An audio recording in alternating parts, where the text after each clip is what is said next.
Programme എന്ന് പറയുന്നത് ഷിഹാബ് എന്ന് പറയുന്ന ഒരു വ്യക്തി ഒത്തിരി ചോദ്യങ്ങൾ എൻ്റെ ഫേസ്ബുക്കിൽ കമൻ്റായിട്ട്, എൻ്റെ കഴിഞ്ഞ വീഡിയോകൾക്കൊക്കെ കമൻ്റായിട്ട് ഒത്തിരി ചോദ്യങ്ങളിടുന്നു. എന്നാൽ ഇത്രയധികം ചോദ്യങ്ങൾ സ്വന്തമായുള്ള ഒരു വ്യക്തിക്ക് പരസ്യമായി ചോദ്യങ്ങൾ ചോദിക്കാൻ ഒരു അവസരം കൊടുക്കുക എന്നുള്ളത് ഒരു സാമാന്യ മര്യാദയായതുകൊണ്ട് അത്തരമൊരവസരം ഷിഹാബിന് കൊടുത്തുകൊണ്ട് ചെയ്യുന്നൊരു പ്രോഗ്രാമാണ് ഈ പ്രോഗ്രാം. ഇതിൽ അദ്ദേഹം ഫേസ്ബുക്കിൽ കമൻറ്റ് ചെയ്യുന്നതുകൊണ്ട് ഫേസ്ബുക്കിൽ അദ്ദേഹത്തിന് ജോയിനിങ് ലിങ്ക് നമ്മൾ ഇട്ടിട്ടുണ്ട്. അദ്ദേഹത്തിന് എപ്പോൾ വേണമെങ്കിലും ജോയിൻ ചെയ്യാനുള്ള ഓപ്ഷൻ നമ്മളതിനകത്ത് കൊടുക്കുന്നുണ്ട്. ഞാൻ ജോയിനിങ് ലിങ്ക് കമൻറ്റിലും ഞാൻ അതുപോലെ തന്നെ പിൻ ചെയ്ത് വെച്ചേക്കാം. ഷിഹാബിന് വേണ്ടി മാത്രമുള്ള ജോയിനിങ് ലിങ്കാണ്. ഗൂഗിൾ മീറ്റിൻ്റെ കമൻറ്റിലും ഞാൻ അത് പിൻ ചെയ്തും വെച്ചിട്ടുണ്ട്.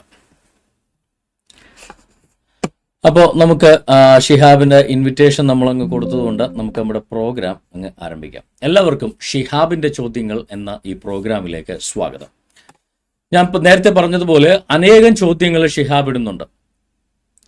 ഒരു വീഡിയോയുടെ അകത്ത് വരുന്ന 1000 കമൻറ്റിലധികം ഒരു വീഡിയോ ഒക്കെ ഉണ്ടാവാം. ചിലപ്പോൾ 900, 1000 ഒക്കെ മിനിമം കമൻറ്റുകൾ വരാറുണ്ട്.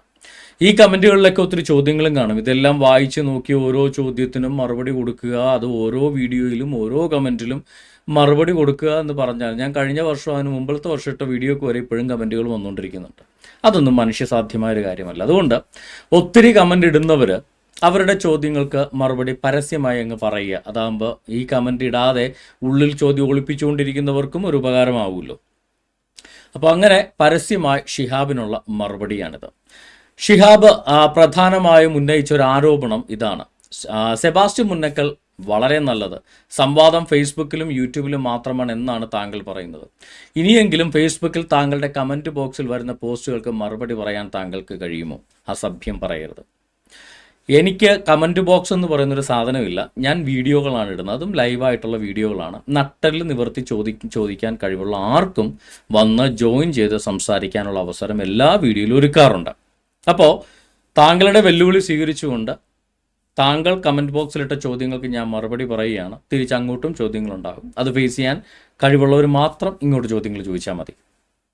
ഇനി അസഭ്യം പറയരുത്. സെബാസ്റ്റ്യൻ പുന്നക്കൽ എന്ന ഞാൻ ഇപ്പോൾ ഫേസ്ബുക്കിലൊക്കെ ലൈവ് തുടങ്ങിയിട്ടൊക്കെ 5 വർഷം അടുത്തായെന്ന് തോന്നുന്നു, എൻ്റെ ഓർമ്മ ശരിയാണെങ്കിൽ. ഇത്രയധികം ലൈവ് ഞാൻ നടത്തിയിട്ട് അൺപാർലമെൻ്ററി ആയിട്ടുള്ള ഒരു സിംഗിൾ ടേം എൻ്റെ വായിൽ നിന്ന് വീഴുന്നത് നിങ്ങൾ കേട്ടിട്ടുണ്ടോ? അസഭ്യമായിട്ടുള്ള ഒരു സിംഗിൾ ടേം എൻ്റെ വായിൽ നിന്ന് വീഴുന്നത് നിങ്ങൾ കേട്ടിട്ടുണ്ടോ? ഇല്ല.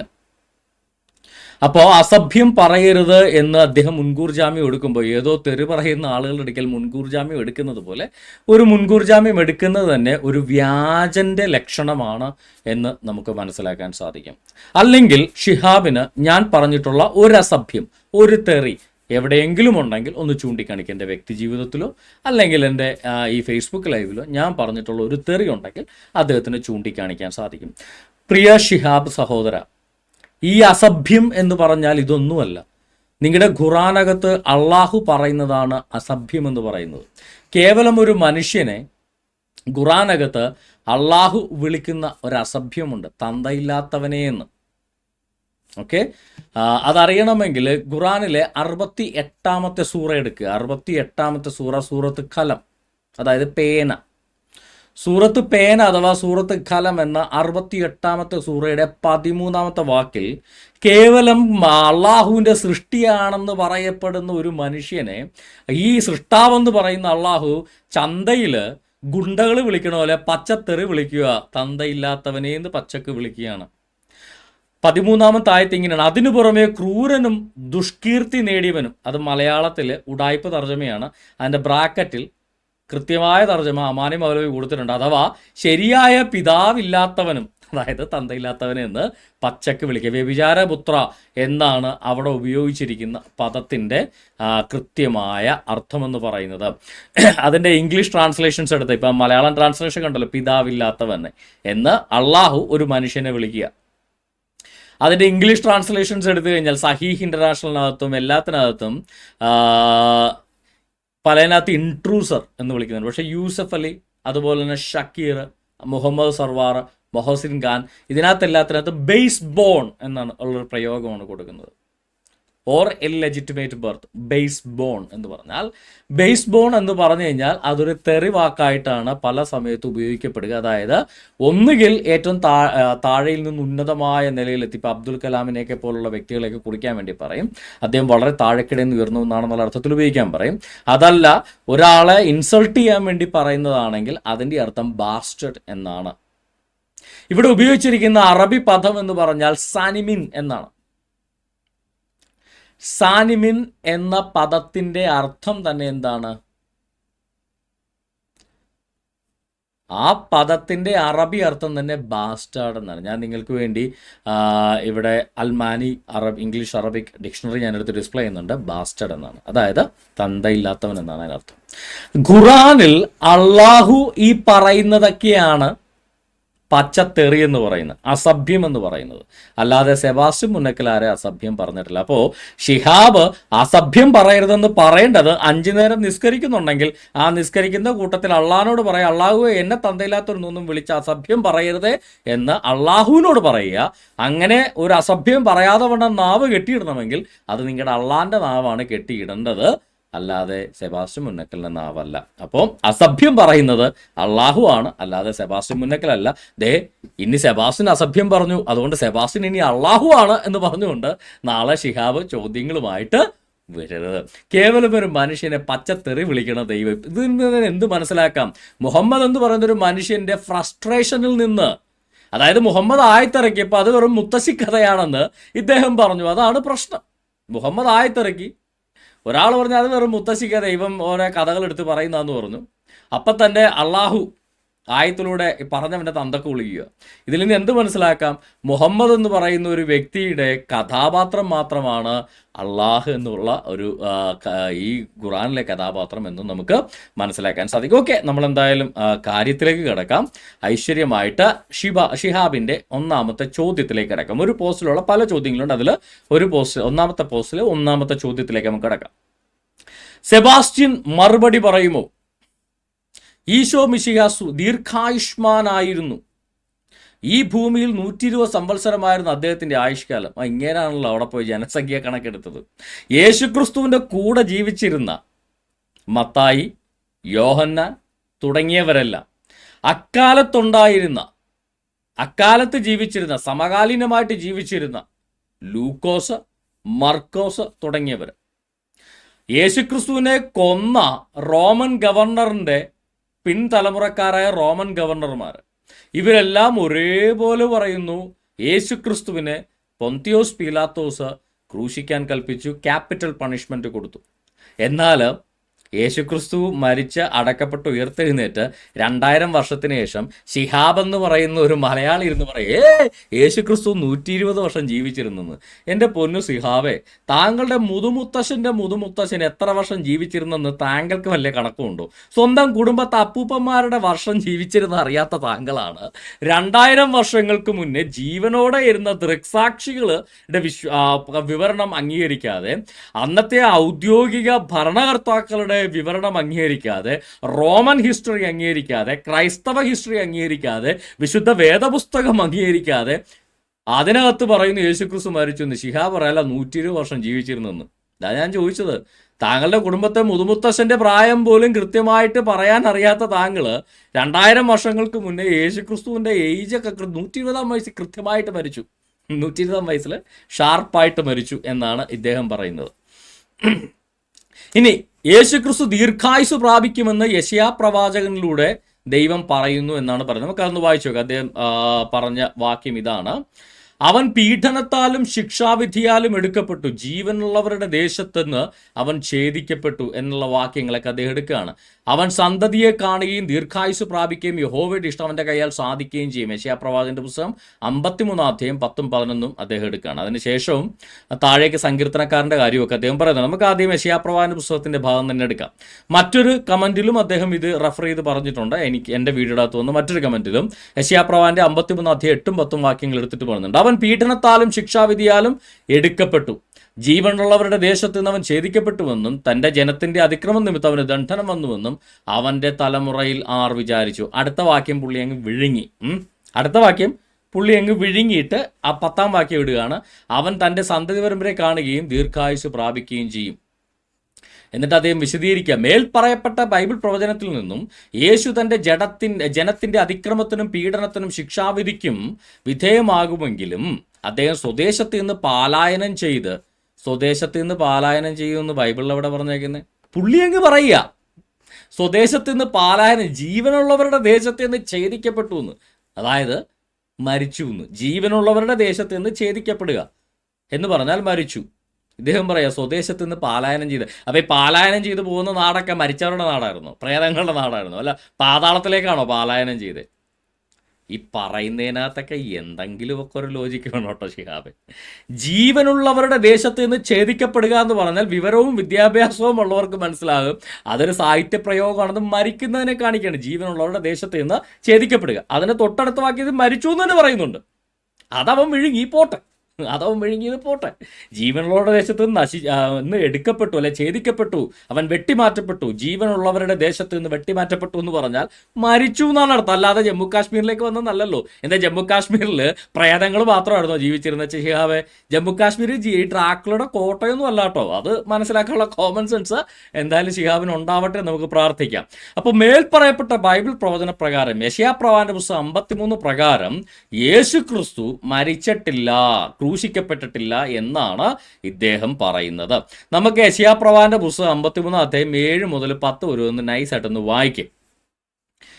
തന്നെത്താൻ താഴ്ത്തി വായ് തുറക്കാതെയിരുന്നിട്ടും അവൻ പീഡിപ്പിക്കപ്പെട്ടു. കൊല്ലുവാൻ കൊണ്ടുപോകുന്ന കുഞ്ഞാടിനെ പോലെയും രോമം കത്തിരിക്കുന്നവരുടെ മുമ്പാകെ മിണ്ടാതെയിരിക്കുന്ന ആടിനെ പോലെയും അവൻ വായ് തുറക്കാതെയിരുന്നു. അവൻ പീഡനത്താലും ശിക്ഷാവിധിയാലും എടുക്കപ്പെട്ടു. ജീവനുള്ളവരുടെ ദേശത്ത് നിന്ന് അവൻ ഛേദിക്കപ്പെട്ടു എന്നും, അതായത് മരിച്ചുവെന്നും, എൻ്റെ ജനത്തിൻ്റെ അതിക്രമം നിമിത്തം അവന് ദണ്ഡനം വന്നുവെന്നും അവൻ്റെ തലമുറയിൽ ആർ വിചാരിച്ചു. അടുത്ത വാക്യം ഈ ഷിഹാബ് വിഴുങ്ങിയിട്ട് 10-ാം വാക്യം എടുക്കുക. 8 മുതൽ 10 വരെ എന്ന് പറഞ്ഞിട്ട് 9-ാം വാക്യം അങ്ങ് വിഴുങ്ങി. കാര്യം 9-ാം വാക്യം എഴുതി കഴിഞ്ഞാൽ ഷിഹാബിൻ്റെ ഉപദേശം മുഴുവൻ പൊട്ടും. അവൻ സാഹസമൊന്നും ചെയ്യാതെയും അവൻ്റെ വായിൽ വഞ്ചനയൊന്നും ഇല്ലാതെ ഇരുന്നിട്ടും അവർ അവന് ദുഷ്ടന്മാരോടുകൂടെ ശവക്കുഴി കൊടുത്തു. അവൻ്റെ മരണത്തിൽ അവൻ സമ്പന്നന്മാരോടുകൂടെ ആയിരുന്നു. ഇത്ര കൃത്യമായിട്ട് യേശുക്രിസ്തുവിൻ്റെ മരണത്തെ വളരെ കൃത്യമായിട്ട് രേഖപ്പെടുത്തി. അവൻ മരിച്ചു, അവന് ദുഷ്ടന്മാരുടെ ശവക്കുഴി കൊടുത്ത് 2 കള്ളന്മാരുടെ കൂടെയാണ് യേശുക്രിസ്തു ക്രൂശിക്കപ്പെട്ടത്. അവൻ്റെ മരണത്തിൽ അവൻ സമ്പന്നന്മാരോട് കൂടിയായിരുന്നു. യേശുക്രിസ്തുവിൻ്റെ മരണ അടക്കം വളരെ സമ്പന്നമായ രീതിയിലാണ് നടത്തിയത്. കാര്യം അന്നത്തെ ഒരു മന്ത്രിയായിരുന്ന ആളാണ് ജോസഫാണ്. അരിമത്യക്കാരൻ ജോസഫിൻ്റെ നേതൃത്വത്തിലാണ് യേശുക്രിസ്തുവിൻ്റെ ശവോടെ കിടക്കുന്ന ആരെയും ഇതുവരെ വെക്കാത്ത ഒരു ശവക്കല്ലറയിൽ, പുതുതായുള്ളൊരു ശവക്കല്ലറയിൽ തന്നെ യേശുക്രിസ്തുവിൻ്റെ ഒത്തിരി സമ്പന്നമായ രീതിയിൽ തന്നെ യേശുക്രിസ്തുവിൻ്റെ ശരീരം അടക്കം ചെയ്യാനിടയായി തീർന്നു. ഇത്ര കൃത്യമായിട്ട് യേശുക്രിസ്തു മരിച്ചുവെന്നും യേശുക്രിസ്തു ദുഷ്ടന്മാരോടുകൂടി അവന് ശവക്കുഴി അവർ കൊടുത്തുവെന്നും അവൻ ജീവനുള്ളവരുടെ ദേശത്ത് നിന്ന് ഛേദിക്കപ്പെട്ടു എന്നും കൃത്യമായിട്ട് പറഞ്ഞിട്ട് അതിന് പുള്ളിക്ക് പറ്റാത്തതെല്ലാം എടുത്ത് വിഴുങ്ങി പകുതി വാക്യം മാത്രം എടുത്ത് കാണിച്ചുകൊണ്ട് നാട്ടുകാരെ പറ്റിക്കാൻ നടക്കാൻ. എൻ്റെ പൊന്നു ഷിഹാബ്, ഇതിന് ചോദ്യം എന്നല്ല പറയുന്നത്, ഉഡായ്പ് എന്നാണ് പറയുന്നത്. അപ്പം അതുകൊണ്ട് ഷിഹാബുദ്ദീൻ ഇമാതിരി ഉഡായ്പുമായിട്ട് ക്രിസ്ത്യാനികളുടെ അടുക്കൽ വരരുത്. നിങ്ങൾ ഖുറാനെ അറിയാത്ത മുസ്ലിങ്ങൾക്കൊരു പ്രശ്നമുണ്ട്. മുസ്ലിങ്ങൾക്ക് ഖുറാൻ അറബി മാത്രമേ എടുത്തുള്ളൂ, മലയാളം അറിയില്ല. തത്തള പുത്തള തവളാച്ചി എന്ന് പറയണല്ലാതെ തത്തളയുടെയോ പുത്തളയുടെയോ തവളാച്ചിയുടെയോ അർത്ഥം ഈ മുസ്ലിങ്ങൾക്ക് അറിയില്ല. അപ്പോൾ ഷിഹാബിനെ പോലുള്ള ചില പണ്ഡിത ശ്രേഷ്ഠന്മാർ എന്തെങ്കിലും പറഞ്ഞാൽ ഈ പണ്ടന്മാരെ വിശ്വസിച്ചോളും. ഈ യുക്തിവാദികളെ, ടോമി സെബാസ്റ്റിൻ്റെ യുക്തിവാദികൾ വിശ്വസിക്കണ പോലെ എന്ത് പണ്ടത്തരം പറഞ്ഞാലും വിശ്വസിച്ചോളും. ഇതുപോലെയാണ് ഷിഹാബിനെ മുസ്ലിങ്ങൾ വിശ്വസിക്കുന്നത് എന്നാണ് എനിക്ക് തോന്നുന്നത്. പക്ഷേ ആ നമ്പറുമായിട്ട് ഇതേ ക്രിസ്ത്യാനികളുടെ അടുക്കിലേക്ക് വരരുത്. നിങ്ങളുടെ പ്രവാചകനുണ്ടല്ലോ, അങ്ങേർക്ക് വലിയ സംശയം ഉണ്ടെങ്കിലും ക്രിസ്ത്യാനികളോട് ചോദിച്ചു പഠിക്കാനാണ് നിങ്ങളുടെ വലിയ കഥ അള്ളാഹു പ്രവാചകനോട് പറഞ്ഞത്. ആ ക്രിസ്ത്യാനികളുടെ അടുക്കൽ നിങ്ങൾ ഇമാതിരി എന്താ പറയുക ഉഡായ്പ പരിപാടിയുമായിട്ട് വരുന്നത് കുറയ്ക്കുക എന്നേ ഞങ്ങൾക്ക് പറയാനുള്ളൂ. അപ്പോൾ ഷിഹാബിൻ്റെ ഉഡായ്പ ആദ്യം തന്നെ അങ്ങ് പൊളിയാണ്. യെശയ്യാ പ്രവാചകന്റെ പുസ്തകത്തിൽ വളരെ കൃത്യമായിട്ട് യേശുക്രിസ്തു മരിക്കുമെന്ന് കൃത്യമായിട്ടാണ് പറയുന്നത്. അവൻ ജീവനുള്ളവരുടെ ദേശത്ത് നിന്ന് ഛേദിക്കപ്പെട്ടു, അവന് ദുഷ്ടന്മാരോടുകൂടെ ശവക്കുഴി കൊടുത്തു, അവൻ്റെ മരണത്തിൽ അവൻ അല്ലാതെ ജമ്മു കാശ്മീർ ടൂർ വന്നപ്പോൾ അവൻ സമ്പന്നന്മാരുടെ കൂടെയായിരുന്നു എന്നല്ല, കൃത്യമായിട്ടാണ് രേഖപ്പെടുത്തിയത്. എന്നാൽ അവനെ തകർത്ത് കളയുവാൻ യഹോവയ്ക്ക് ഇഷ്ടം തോന്നി. അവന് കഷ്ടം വരുത്തി അവൻ്റെ പ്രാണൻ ഒരു അകൃത്യയാഗമായി തീർന്നിട്ട് അവൻ്റെ ജീവൻ ഒരു അകൃത്യയാഗമായി തീർന്നു എന്നാണ് യെശയ്യാ പ്രവാചകൻ പറയുന്നത്. യേശുക്രിസ്തുവിൻ്റെ ജീവൻ അകൃത്യയാഗം, പാപയാഗം, പാപം ചെയ്തതിൻ്റെ പരിഹാരമായിട്ടുള്ള യാഗമായി തീർന്നിട്ട് അതിനുശേഷമാണ് അവൻ സന്തതിയെ കാണുകയും ദീർഘായുസ് പ്രാപിക്കുകയും യഹോവയുടെ ഇഷ്ടം അവൻ്റെ കയ്യാൽ സാധിക്കുകയും ചെയ്യും. യേശുക്രിസ്തു ഇനിയും വരും ഭൂമിയിൽ. അവൻ്റെ സന്തതികളെ കാണാൻ, ദൈവത്തിൻ്റെ മക്കളെ കാണാൻ, അവനെ കൈക്കൊണ്ട്, യേശുവിനെ കൈക്കൊണ്ട്, യേശുവിൻ്റെ നാമത്തിൽ വിശ്വസിക്കുന്ന ഏവർക്കും, അവനെ കൈക്കൊണ്ട് അവൻ്റെ നാമത്തിൽ വിശ്വസിക്കുന്ന ഏവർക്കും ദൈവമക്കളാകുവാൻ അവൻ അധികാരം കൊടുത്തു. ആ അധികാരത്തിൽ ദൈവത്തിൻ്റെ പുത്രന്മാരാകുന്ന തൻ്റെ സന്തതികളെ കാണുന്നതിന് വേണ്ടി ഈ കയറിപ്പോയവനെ പോലെ തന്നെ അവൻ മടങ്ങി വരികയും ചെയ്യുമെന്ന് വളരെ കൃത്യമായിട്ട് ബൈബിൾ പഠിപ്പിക്കുന്നു. നമ്മുടെ ജീവിതകാലത്ത് വരട്ടെ എന്ന് നമുക്ക് ആശ്വസിക്കാം. അപ്പോൾ ആ ദൈവം അപ്പോൾ സന്തതിയെ കാണുന്നതിന് പുള്ളി മരണമൊക്കെ വിഴുങ്ങി വെച്ച് സന്തതിയെ കാണും. അപ്പോൾ യേശുക്രിസ്തു കല്യാണം കഴിച്ച് കൊച്ചുണ്ടായതുവരെ പറഞ്ഞുണ്ടാക്കാൻ മടിയില്ലാത്ത ആളുകളാണ് ഇവരൊക്കെ. ഇതിനിടയ്ക്ക് എന്ത് മറുപടിയാണ് പിന്നെ പറയേണ്ടത് എന്ന് നോക്കാം. ഇനി അദ്ദേഹം കമന്റ് തുടരുകയാണ്. ഈ യെശയ്യാ പ്രവാചകന്റെ പുസ്തകത്തിലെ തെളിവ് മാത്രമല്ല, യേശു മരിക്കലെന്ന് വേറെ തെളിവ് ഉണ്ടെന്നാണ് പറയുന്നത്. ഏതാ തെളിവ്?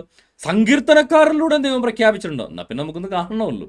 സങ്കീർത്തനം 91:14 മുതൽ 16 ക്രിസ്ത്യാനികളായ എല്ലാവർക്കും അറിയാത്തൊരു സങ്കീർത്തനമാണ്. സങ്കീർത്തനം 90 അത്യുന്നതന്റെ മറവിൽ വസിക്കുകയും സർവശക്തന്റെ നിഴലിൽ പാർക്കുകയും ചെയ്യുന്നവൻ എന്ന് പറയുന്ന സങ്കീർത്തനം. അവൻ എന്നോട് പറ്റിയിരിക്കയാൽ ഞാൻ അവനെ വിടുവിക്കും, അവൻ എൻ്റെ നാമത്തെ അറിയുകയാൽ ഞാൻ അവനെ ഉയർത്തും, അവൻ എന്നെ വിളിച്ചപേക്ഷിക്കും, ഞാൻ അവന് ഉത്തരമുള്ളൂ, കഷ്ടകാലത്ത് ഞാൻ അവനോടുകൂടെ ഇരിക്കും, ഞാൻ അവനെ വിടുവിച്ച് മഹത്വപ്പെടുത്തും, ദീർഘായുസ് കൊണ്ട് ഞാൻ അവന് തൃപ്തി വരുത്തും, എൻ്റെ രക്ഷയെ അവന് കാണിച്ചു കൊടുക്കും. ദീർഘായുസ് കൊണ്ട് തൃപ്തി വരുത്തും. സങ്കീർത്തനക്കാരൻ ആരെക്കുറിച്ച് പറയുക? അത്യുന്നതന്റെ മറവിൽ വസിക്കുന്ന മനുഷ്യർ, സർവശക്തന്റെ നിഴലിൻ കീഴിൽ പാർക്കുകയും ചെയ്യുന്നവൻ, അവർക്കുള്ള വാഗ്ദത്വമാണ്. അല്ലാതെ സർവശക്തനുള്ള വാഗ്ദത്വം അല്ല. യേശുക്രിസ്തു എന്ന് പറയുന്ന മനുഷ്യനായിട്ട് വന്നത് ഏതെങ്കിലും ഒരു കേവലം മനുഷ്യനല്ല. യേശു സർവശക്തനായി വാഗ്ദത്തം കൊടുത്ത സർവശക്തനായ ദൈവം മനുഷ്യനായിട്ട് വന്നതാണ്. ഈ വാഗ്ദത്തം ആർക്കാണ്? ഈ ദീർഘായുസ് കൊടുക്കുമെന്നുള്ള സങ്കീർത്തനത്തിലെ വാഗ്ദത്തം ആർക്കാണ്? ദൈവത്തിൻ്റെ മറവിൽ വസിക്കുക, അത്യുന്നതന്റെ മറവിൽ വസിക്കുകയും സർവശക്തന്റെ നിഴലിൻ കീഴിൽ പാർക്കുകയും ചെയ്യുന്നവർക്ക്. അപ്പൊ യേശുക്രിസ്തുവിനല്ലല്ലോ. യേശുക്രിസ്തു നിഴലിൻ കീഴിൽ പാർപ്പിക്കുന്ന സർവശക്തനായ ദൈവമാണെന്നാണ് ബൈബിൾ പറയുന്നത്. അപ്പം പിന്നെ യേശുക്രിസ്തു അപ്പം ദീർഘായുസ് ഉണ്ടല്ലോ യേശുവിന്, അപ്പം യേശു മരിച്ചിട്ടില്ല എന്ന് പറയുന്നത് ശുദ്ധ അസംബന്ധമല്ലേ? അല്ല, അപ്പോൾ ഒരു കാര്യം ഉറപ്പാണല്ലോ, ഇത് വെച്ച് നോക്കുമ്പോൾ മുഹമ്മദ് 50-ആം വയസ്സിൽ, അത്ര വയസ്സിൽ 55-58 വയസ്സോ കഷ്ടി കാണണമല്ലോ മുഹമ്മദ്. ഇത്ര 575 ജനിച്ച ഏകദേശം ഒരു 60 വയസ്സ് കഷ്ടിയല്ലേ കാണത്തുള്ളൂ, അല്ലാതെ 120 വയസ്സൊന്നും ആയില്ലല്ലോ. മുഹമ്മദിന് യഹൂദ സ്ത്രീ വിഷം കൊടുത്തു വന്നപ്പോൾ മുഹമ്മദ് വിഷം കഴിച്ചിട്ട് ജീവനാടി മുറിഞ്ഞു പോണ പോലുള്ള വേദന അനുഭവിച്ച് 2 കാലം നിലത്തുറക്കാതെ ആളുകൾ ചുമന്നുകൊണ്ട് നടന്ന് അവസാനം മരിച്ചല്ലോ ആയിഷയുടെ വീട്ടിൽ. അപ്പം അതിന് ദീർഘായുസൊന്നും ഇല്ലേ? മുഹമ്മദിന് ദീർഘായുസ് ഇല്ലാത്തൊന്നും ഇവർക്കൊരു പ്രശ്നമല്ല. യേശുക്രിസ്തുവിന് ദീർഘായുസ് ഉണ്ടോ എന്നുള്ളതാണ് ഇവരുടെ പ്രശ്നം. എൻ്റെ പൊന്നു സഹോദരൻ, മരിക്കാൻ വേണ്ടിയാണ് വന്നത്, താൻ ക്രൂശിക്കപ്പെടാൻ പോവുകയാണെന്ന് പറഞ്ഞ് വളരെ കൃത്യമായിട്ട് മുൻകൂട്ടി എല്ലാം പറഞ്ഞ് ഏൽപ്പിച്ചിട്ട് മരിച്ചയാളാണ് യേശുക്രിസ്തു, കൊല്ലപ്പെട്ടയാളാണ് യേശുക്രിസ്തു. അല്ലാതെ യഹൂദ സ്ത്രീ വിഷം കൊടുത്തപ്പോൾ അത് നൈസായിട്ട് വാങ്ങിച്ച് മിണുങ്ങിയിട്ട് ഞാൻ അജുവ ഈന്തപ്പഴം കഴിക്കുന്ന, നിങ്ങൾ അജുവ ഈന്തപ്പഴം കഴിച്ചാൽ നിങ്ങൾക്ക് വിഷമേക്കേല എന്ന് പറഞ്ഞുകൊണ്ട് മാട്ട അജുവ ഈന്തപ്പഴം കഴിച്ചുകൊണ്ടിരുന്ന മുഹമ്മദാ, എന്നിട്ടും വിഷമടിച്ച് മരിച്ചു. അതായത് പുള്ളി പറഞ്ഞതിന് വിരുദ്ധമായിട്ട് പുള്ളി വിഷമടിച്ച് മരിച്ചു. മുഹമ്മദിന് പ്രസിദ്ധമായ ഉപദേശമാണ്, നിങ്ങൾ അജുവ ഈന്തപ്പഴം കഴിക്കുക, അജുവ ഈന്തപ്പഴം കഴിച്ചു കഴിഞ്ഞാൽ നിങ്ങൾക്ക് വിഷബാധ ഏൽക്കില്ല. എന്നിട്ട് ഈ അജുവ ഈന്തപ്പഴം കഴിക്കുന്ന മുഹമ്മദ് വളരെ നൈസായിട്ട് യഹൂദ സ്ത്രീ കൊടുത്ത വിഷം കഴിച്ച് മരിച്ചു. അപ്പം എവിടെ പോയി അജുവ ഈന്തപ്പഴം? അതുപോലെയല്ല യേശുക്രിസ്തു വന്നപ്പോൾ തന്നെ പറഞ്ഞു, മനുഷ്യപുത്രൻ മഹാപുരോഹിതന്മാരുടെയും ശാസ്ത്രിമാരുടെയും കയ്യിൽ ഏൽപ്പിക്കപ്പെടാൻ പോകുന്നു, അവർ അവനെ കൊല്ലും, അവൻ 3-ാം നാൾ ഉയർത്തെഴുന്നേൽക്കുമെന്ന് വളരെ കൃത്യമായിട്ട് യേശുക്രിസ്തു പറഞ്ഞിട്ടുണ്ട്. അപ്പോൾ ഈ 91-ാം സങ്കീർത്തനം അത്യുന്നതന്റെ ചിറകിൻ നിഴലിൽ താമസിക്കുന്ന മനുഷ്യരെ കുറിച്ചാണ്, സൃഷ്ടാവിന്റെ ചിറകിൻ കീഴിൽ താമസിക്കുന്ന മനുഷ്യരെ കുറിച്ചാണ്, അല്ലാതെ സൃഷ്ടാവ് മനുഷ്യനായിട്ട് ഭൂമിയിൽ വരുന്നതിനെ കുറിച്ചല്ല അവിടെ എഴുതിയിരിക്കുന്നത് എന്ന് ആ സങ്കീർത്തനം 1-ാം വാക്യം വായിച്ചാൽ തന്നെ മനസ്സിലാകും. അതുകൊണ്ട് ഷിഹാബ് മോൻ ഇതൊക്കെ അവിടെ വെച്ചിട്ട് വല്ല കാര്യമായ ചോദ്യങ്ങളുമായിട്ട് വരിക. ഇനി അദ്ദേഹത്തിൻ്റെ കമൻറ്റ്, ഒന്നാമത്തെ കമൻറ്റ് തുടരുകയാണ്, നിങ്ങൾക്ക് കാണാൻ വേണ്ടി വലുതാക്കി വെച്ചെന്നേ ഉള്ളൂ. നിന്റെ അപ്പനായ ദാവീദ് നടന്ന പോലെ നീ എൻ്റെ ചട്ടങ്ങളും കൽപ്പനകളും പ്രമാണിച്ച് എൻ്റെ വഴികളിൽ നടന്നാൽ ഞാൻ നിനക്ക് ദീർഘായുസ് വരും. 1 രാജാക്കന്മാരുടെ പുസ്തകം 3:14. ദൈവപുത്രന്മാർ എന്ന് വിളിക്കപ്പെട്ടിരുന്ന ദാവീദ് പുത്രനായ സോളമനും യേശുവിനും ഈ വചനത്തിന് കീഴിലായിരുന്നു. ഭയങ്കര കണ്ടുപിടുത്തമായിപ്പോയി. യേശുക്രിസ്തു ജനിക്കുന്നതിന് 1000 വർഷം മുന്നേ ജനിച്ച ശലോമോൻ, ദാവീദിന്റെ മകൻ ശലോമോൻ, ഈ ജെറുസലേം ദേവാലയം പണിത ശലോമോൻ. ഇവരിന്ന് അലക്സ മോസ്ക് എന്ന് പറഞ്ഞുകൊണ്ട് ജെറുസലേം ദേവാലയം നിന്ന സ്ഥലം അധിനിവേശം നടത്തി മുസ്ലിം മോസ്ക് ഉണ്ടാക്കി വെച്ചിരിക്കുന്നില്ലേ, ആ ജെറുസലേം ദേവാലയം യഥാർത്ഥത്തിൽ പണിത ശലോമോൻ രാജാവ്. ശലോമോൻ രാജാവിന് ദൈവം ഒരു സ്വപ്നത്തിൽ ഒരു ദർശനം കൊടുത്തു, അദ്ദേഹം രാജാവായപ്പോൾ. അപ്പോൾ ദൈവം ദർശനം കൊടുത്തിട്ട് നിനക്ക് എന്താണ് മകനെ വേണ്ടതെന്ന് ചോദിച്ചപ്പോൾ ശലോമോൻ അതിൻ്റെ 8-ാം വാക്യത്തിൽ പറയുന്നു. 1 രാജാക്കന്മാരുടെ പുസ്തകം 3-ാം അധ്യായം 8-ാം വാക്യം മുതൽ വായിച്ചാൽ നമുക്കറിയാം. ആകയാൽ ഗുണവും ദോഷവും തിരിച്ചറിഞ്ഞ് നിന്റെ ജനത്തിനെ ന്യായപാലനം ചെയ്യുവാൻ വിവേകമുള്ളൊരു ഹൃദയം എനിക്ക് തരയണമേ എന്ന് പറഞ്ഞു. ഓക്കെ, ഗുണവും ദോഷവും തിരിച്ചറിഞ്ഞ് ന്യായപാലനം ചെയ്യാൻ വിവേകമുള്ള ഒരു ഹൃദയം എനിക്ക് തരണം എന്ന് ഈ പറയുന്ന ശലോമോൻ ഒന്ന് ആവശ്യപ്പെട്ടു. അപ്പോൾ ദൈവം നോക്കിയപ്പോൾ അവൻ സമ്പത്തൊന്നും ആവശ്യപ്പെട്ടില്ല, നല്ല വിസ്ഡമാണ്, തൻ്റെ ജനത്തെ നയിക്കാനുള്ള വിസ്ഡമാണ് രാജാവെന്ന നിലയിൽ അദ്ദേഹം ആവശ്യപ്പെട്ടത്. അപ്പോൾ ശലോമോൻ ഈ കാര്യം ചോദിച്ചത് കർത്താവിന് പ്രസാദം. ഇവിടെ യേശുക്രിസ്തുവായിട്ട് വല്ല ബന്ധമുണ്ടോ നോക്കണേ. ഈ പറയുന്ന ആൾക്ക് കോമൺ സെൻസ് പോലും ഇല്ലാതെ യേശു ജനിക്കണതിന് 1000 വർഷം മുമ്പുള്ള ശലോമോൻ എന്ന് പറയുന്ന രാജാവ്, ദാവീദിന്റെ മകനായ ശലോമോന്, അദ്ദേഹത്തിന് ഒരു സ്വപ്നത്തിൽ പേഴ്സണലായിട്ടൊരു ദർശനമുണ്ടായി.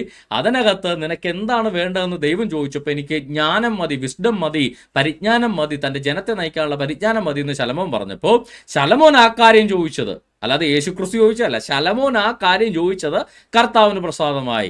ദൈവം അവനോട് അരുളിച്ചെന്നത്, നീ ദീർഘായുസോ സമ്പത്തോ ശത്രു സംഹാരമോ ഒന്നും അപേക്ഷിക്കാതെ ന്യായപാലനത്തിനുള്ള വിവേകം എന്ന കാര്യം മാത്രം അപേക്ഷിച്ചത് കൊണ്ട് ഞാൻ നിന്റെ അപേക്ഷ പ്രകാരം ചെയ്തിരിക്കുന്നു. ഇത് യേശുക്രിസ്തുവിനോട് പറയുന്നതാണോ? അല്ല, ശലോമോനോട് പറയുന്നത്. ജ്ഞാനവും വിവേകമുള്ള ഒരു ഹൃദയം ഞാൻ നിനക്ക് തന്നിരിക്കുന്നു. ആർക്ക്? ശലോമോന് കൊടുത്തിരിക്കുന്നു. നിനക്ക് സമനായവൻ നിനക്ക് മുമ്പുണ്ടായിട്ടില്ല, നിനക്ക് സമനായവൻ നിനക്ക് ശേഷം ഉണ്ടാകുകയുമില്ല.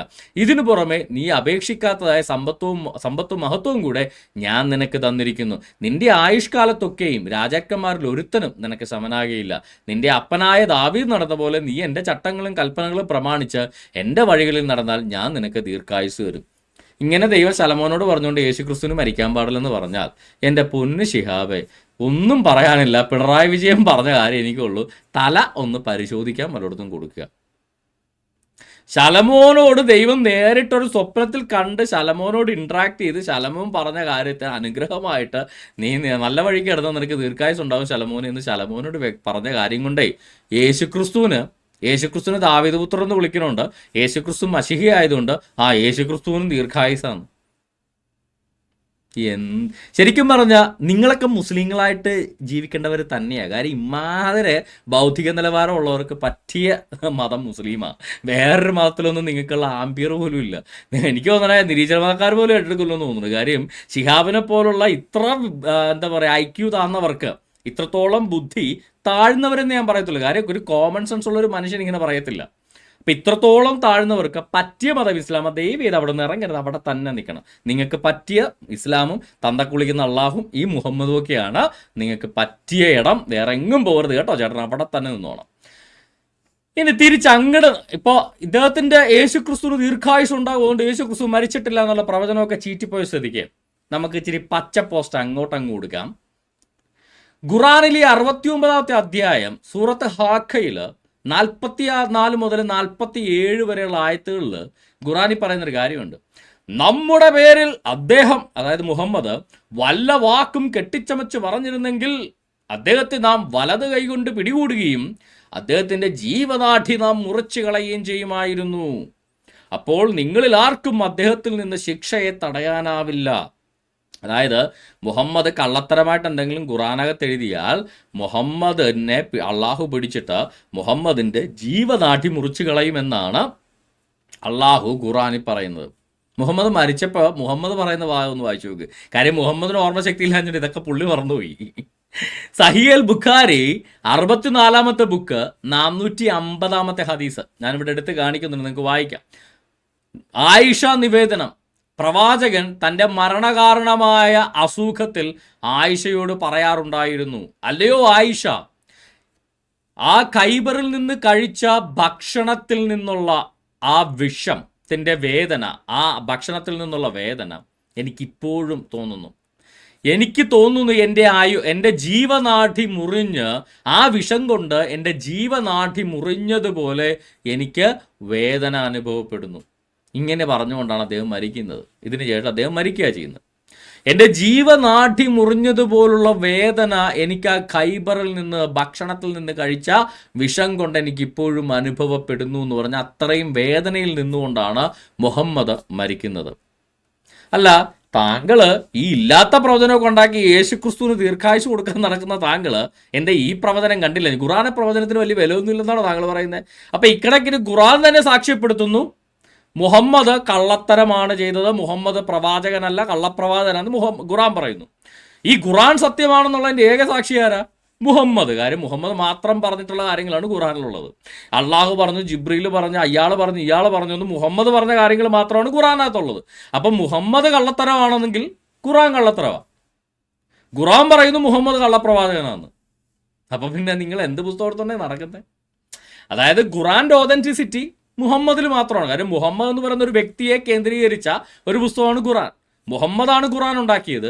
മുഹമ്മദ് പറയുന്നതാണ് അള്ളാഹു കൊടുത്താണ്, ജിബ്രീൽ കൊടുത്താണ്, മണിമുഴക്കം കേട്ടാണെന്നൊക്കെ മുഹമ്മദ് പറയുന്നതാണ്. അപ്പം മുഹമ്മദ് കള്ളപ്രവാചകനാണെന്ന് ഖുറാനകത്ത് പറഞ്ഞാൽ ഖുറാനും പൊളിഞ്ഞു, മുഹമ്മദും പൊളിഞ്ഞു. ഇതാണ് അവസ്ഥ. അപ്പോൾ ഈ വലിയ മുടന്തും വെച്ചുകൊണ്ട്, മുടന്തില്ല, നിങ്ങൾക്കിങ്ങനെ രണ്ട് കാലിലും നല്ല മന്തുള്ളതുകൊണ്ടായിരിക്കും ക്രിസ്ത്യാനികൾ അന്തസ്സായിട്ട് ബൈബിളും പിടിച്ചുകൊണ്ട് മന്തില്ലാതെ നടന്നു പോണ കാണുമ്പോൾ, എടാ ഇവനൊക്കെ മന്തില്ലാത്ത ഇവനുമൊക്കെ ഉണ്ട് എന്ന് പറഞ്ഞുകൊണ്ട് നിങ്ങൾ ഞങ്ങൾക്ക് മന്തുണ്ടാക്കാൻ നിൽക്കേണ്ട. നിങ്ങളുടെ കാലിലെ മന്തിന് വല്ല ചികിത്സയുണ്ടെങ്കിൽ ഒന്ന് പോയി ചികിത്സിക്ക്, എന്നിട്ട് ബൈബിളിലേക്ക് വാ. മനസ്സിലായോ? അപ്പോൾ ആദ്യം ഈ മുഹമ്മദ് കള്ളനാണോ അല്ലയോ എന്നുള്ള കാര്യത്തിൽ നിങ്ങൾ ഖുറാൻ്റെ അടിസ്ഥാനത്തിലൊരു തീരുമാനമെടുക്കുക. എന്നിട്ട് മതിയല്ലോ ഈ പറയുന്ന ക്രൈസ്തവരുടെ യേശുക്രിസ്തു മരിച്ചോ, എത്രാം വയസ്സിൽ മരിച്ചു, 120 വയസ്സിൽ മരിച്ചോ എന്നൊക്കെ തീരുമാനമെടുക്കാം. ഓക്കെ, നമുക്ക് അദ്ദേഹത്തിൻ്റെ അടുത്ത കമൻറ്റിൽ, ആ കമൻറ്റിൻ്റെ തന്നെ ലാസ്റ്റ് പോർഷനിലേക്ക് കിടക്കാം. നിനക്ക് നന്മയുണ്ടാകുവാനും നീ ഭൂമിയിൽ ദീർഘായുസോടുകൂടി ഇരിക്കാനും നിന്റെ അപ്പനെയും അമ്മയെയും ബഹുമാനിക്കാം. കേട്ടോ? അപ്പം യേശുക്രിസ്തു 30-ാം വയസ്സിൽ മരിച്ചാൽ, അല്ല 33-ാം വയസ്സിൽ മരിച്ചാൽ യേശുക്രിസ്തുവിന് ദീർഘായുസില്ല. അപ്പോൾ യേശുക്രിസ്തു അപ്പനെയും അമ്മാനെയും ബഹുമാനിക്കത്തോണ്ടാണ് മരിച്ചതെന്നാണ് ഷിഹാബിൻ്റെ വാദം. പോയിന്റ് മനസ്സിലായോ? അല്ല, അപ്പം മുഹമ്മദ് ദീർഘായുസില്ലാതെ മരിച്ച മുഹമ്മദ് അപ്പനമ്മനെ ബഹുമാനിക്കത്തോണ്ടാണോ? മുഹമ്മദിൻ്റെ ഒരു മക്കൾ പോലും ദീർഘായുസ് ഉണ്ടായിട്ടില്ല. ഒരെണ്ണം പോലും 18 വയസ്സ് കഴിഞ്ഞിട്ടില്ല. മുഹമ്മദിൻ്റെ ആൺമക്കളിൽ ഏതെങ്കിലും ഒരു ആൺമകൻ 18 വയസ്സ് കഴിഞ്ഞിട്ടുണ്ടോ? ഇല്ല. ആകെ ഇച്ചിരി കാലം ജീവിച്ചത് ആരാ? നമ്മുടെ ഫാത്തിമയാണ്. അത് മുഹമ്മദിൻ്റെ അനുയായികൾ തന്നെ ചവിട്ടിക്കൊല്ലുകയും ചെയ്തു. ഷിയ മുസ്ലിങ്ങളോട് ചോദിച്ചാൽ കൃത്യമായിട്ട് പറഞ്ഞു തരും ആരാ ചവിട്ടിയെന്ന് പറയും. അപ്പോൾ ഈ ദീർഘായുസ് അങ്ങോട്ടൊന്നുമില്ല. അപ്പോൾ ഇദ്ദേഹത്തിൻ്റെ ആർഗ്യുമെൻ്റ് ഇതാണ്, നിനക്ക് നന്മയുണ്ടാകുവാനും നീ ഭൂമിയിൽ ദീർഘായുസോടുകൂടി ഇരിപ്പാനും നിന്റെ അപ്പനെയും അമ്മയെയും ബഹുമാനിക്കുക എന്ന് പുറപ്പാട് പുസ്തകം 20:12 പറയുന്നു. അപ്പോൾ യേശുക്രിസ്തു 33-ാം വയസ്സിൽ ക്രൂശിക്കപ്പെട്ട് മരിച്ചെങ്കിൽ യേശുക്രിസ്തു അപ്പനെയും അമ്മേനെയും ബഹുമാനിക്കാത്തവനായി പോയില്ലേ എന്ന്. ഇങ്ങനെയുള്ള പല വാക്യങ്ങളും പുള്ളിയെടുത്ത് കോട്ട് ചെയ്യുക. എൻ്റെ പൊന്ന് ഷിഹാബേ, യേശുക്രിസ്തു ഒരു മനുഷ്യനല്ല, കേവലം ഒരു മനുഷ്യനല്ലായിരുന്നു, ദൈവം മനുഷ്യനായി വന്നത്. ഈ കൽപ്പനകളും പ്രമാണങ്ങളും നിയമങ്ങളും ഒക്കെ നമ്മൾ മനുഷ്യർക്ക് ബാധകമാണ്, അല്ലാതെ യേശുക്രിസ്തുവിനല്ല. കാര്യം യേശുക്രിസ്തു ദൈവം മനുഷ്യനായി വന്നതാണ് യേശുക്രിസ്തു, അല്ലാതെ യേശുക്രിസ്തു കേവലം ഒരു മനുഷ്യനല്ല. ഷിഹാബ് ജനിച്ചതുപോലെ, മുഹമ്മദ് ജനിച്ചതുപോലെ സ്ത്രീ പുരുഷ സങ്കലനത്തിൽ നിന്നുണ്ടായ ഒരാളല്ല യേശുക്രിസ്തു. അത് കൃത്യമായിട്ട് ബൈബിളിൽ പറയുന്നുണ്ട്. ആരാണ് യേശുക്രിസ്തു എന്ന് ബൈബിളിൽ വളരെ കൃത്യമായിട്ട് പറയുന്നുണ്ട്. അതിനു മുന്നേ, അത് വിശദീകരിക്കുന്നതിന് മുന്നേ അദ്ദേഹത്തിൻ്റെ ഒരു പോസ്റ്റും കൂടെ ഒന്ന് എടുത്തോട്ടെ. പഴയ നിയമകാലം മുതൽക്കേ ദൈവപുത്രൻ എന്ന സംബോധന രീതി ബൈബിളിൽ പലയിടത്തും ഉണ്ടായിരുന്നു. അപ്പോൾ അതുപോലെ ഒരു ദൈവപുത്രനാണ് യേശുക്രിസ്തു എന്നാണ് പുള്ളി പറയുന്നത്. യഹോവ ഇപ്രകാരം അരുളിച്ചെയ്യുന്നു, ഇസ്രായേലിൻ്റെ പുത്രൻ, ഇസ്രായേലിൻ്റെ ആദ്യജാതൻ തന്നെ. 2 ശമൂവേലിൽ ഞാൻ ശലോമോന് അവന് പിതാവും അവൻ എനിക്ക് പുത്രനുമായിരിക്കും. അപ്പം അതുപോലൊരു ദൈവപുത്രനാണ് യേശുക്രിസ്തു. അതുപോലൊരു ദൈവപുത്രനായിക്കോട്ടെ, ഞങ്ങൾക്കൊരു പരാതിയില്ല. ഞങ്ങളുടെ പ്രശ്നമോ ഞങ്ങളുടെ ആർഗ്യുമെൻറ്റോ ബൈബിള് പഠിപ്പിക്കുന്ന സത്യമോ അതല്ല.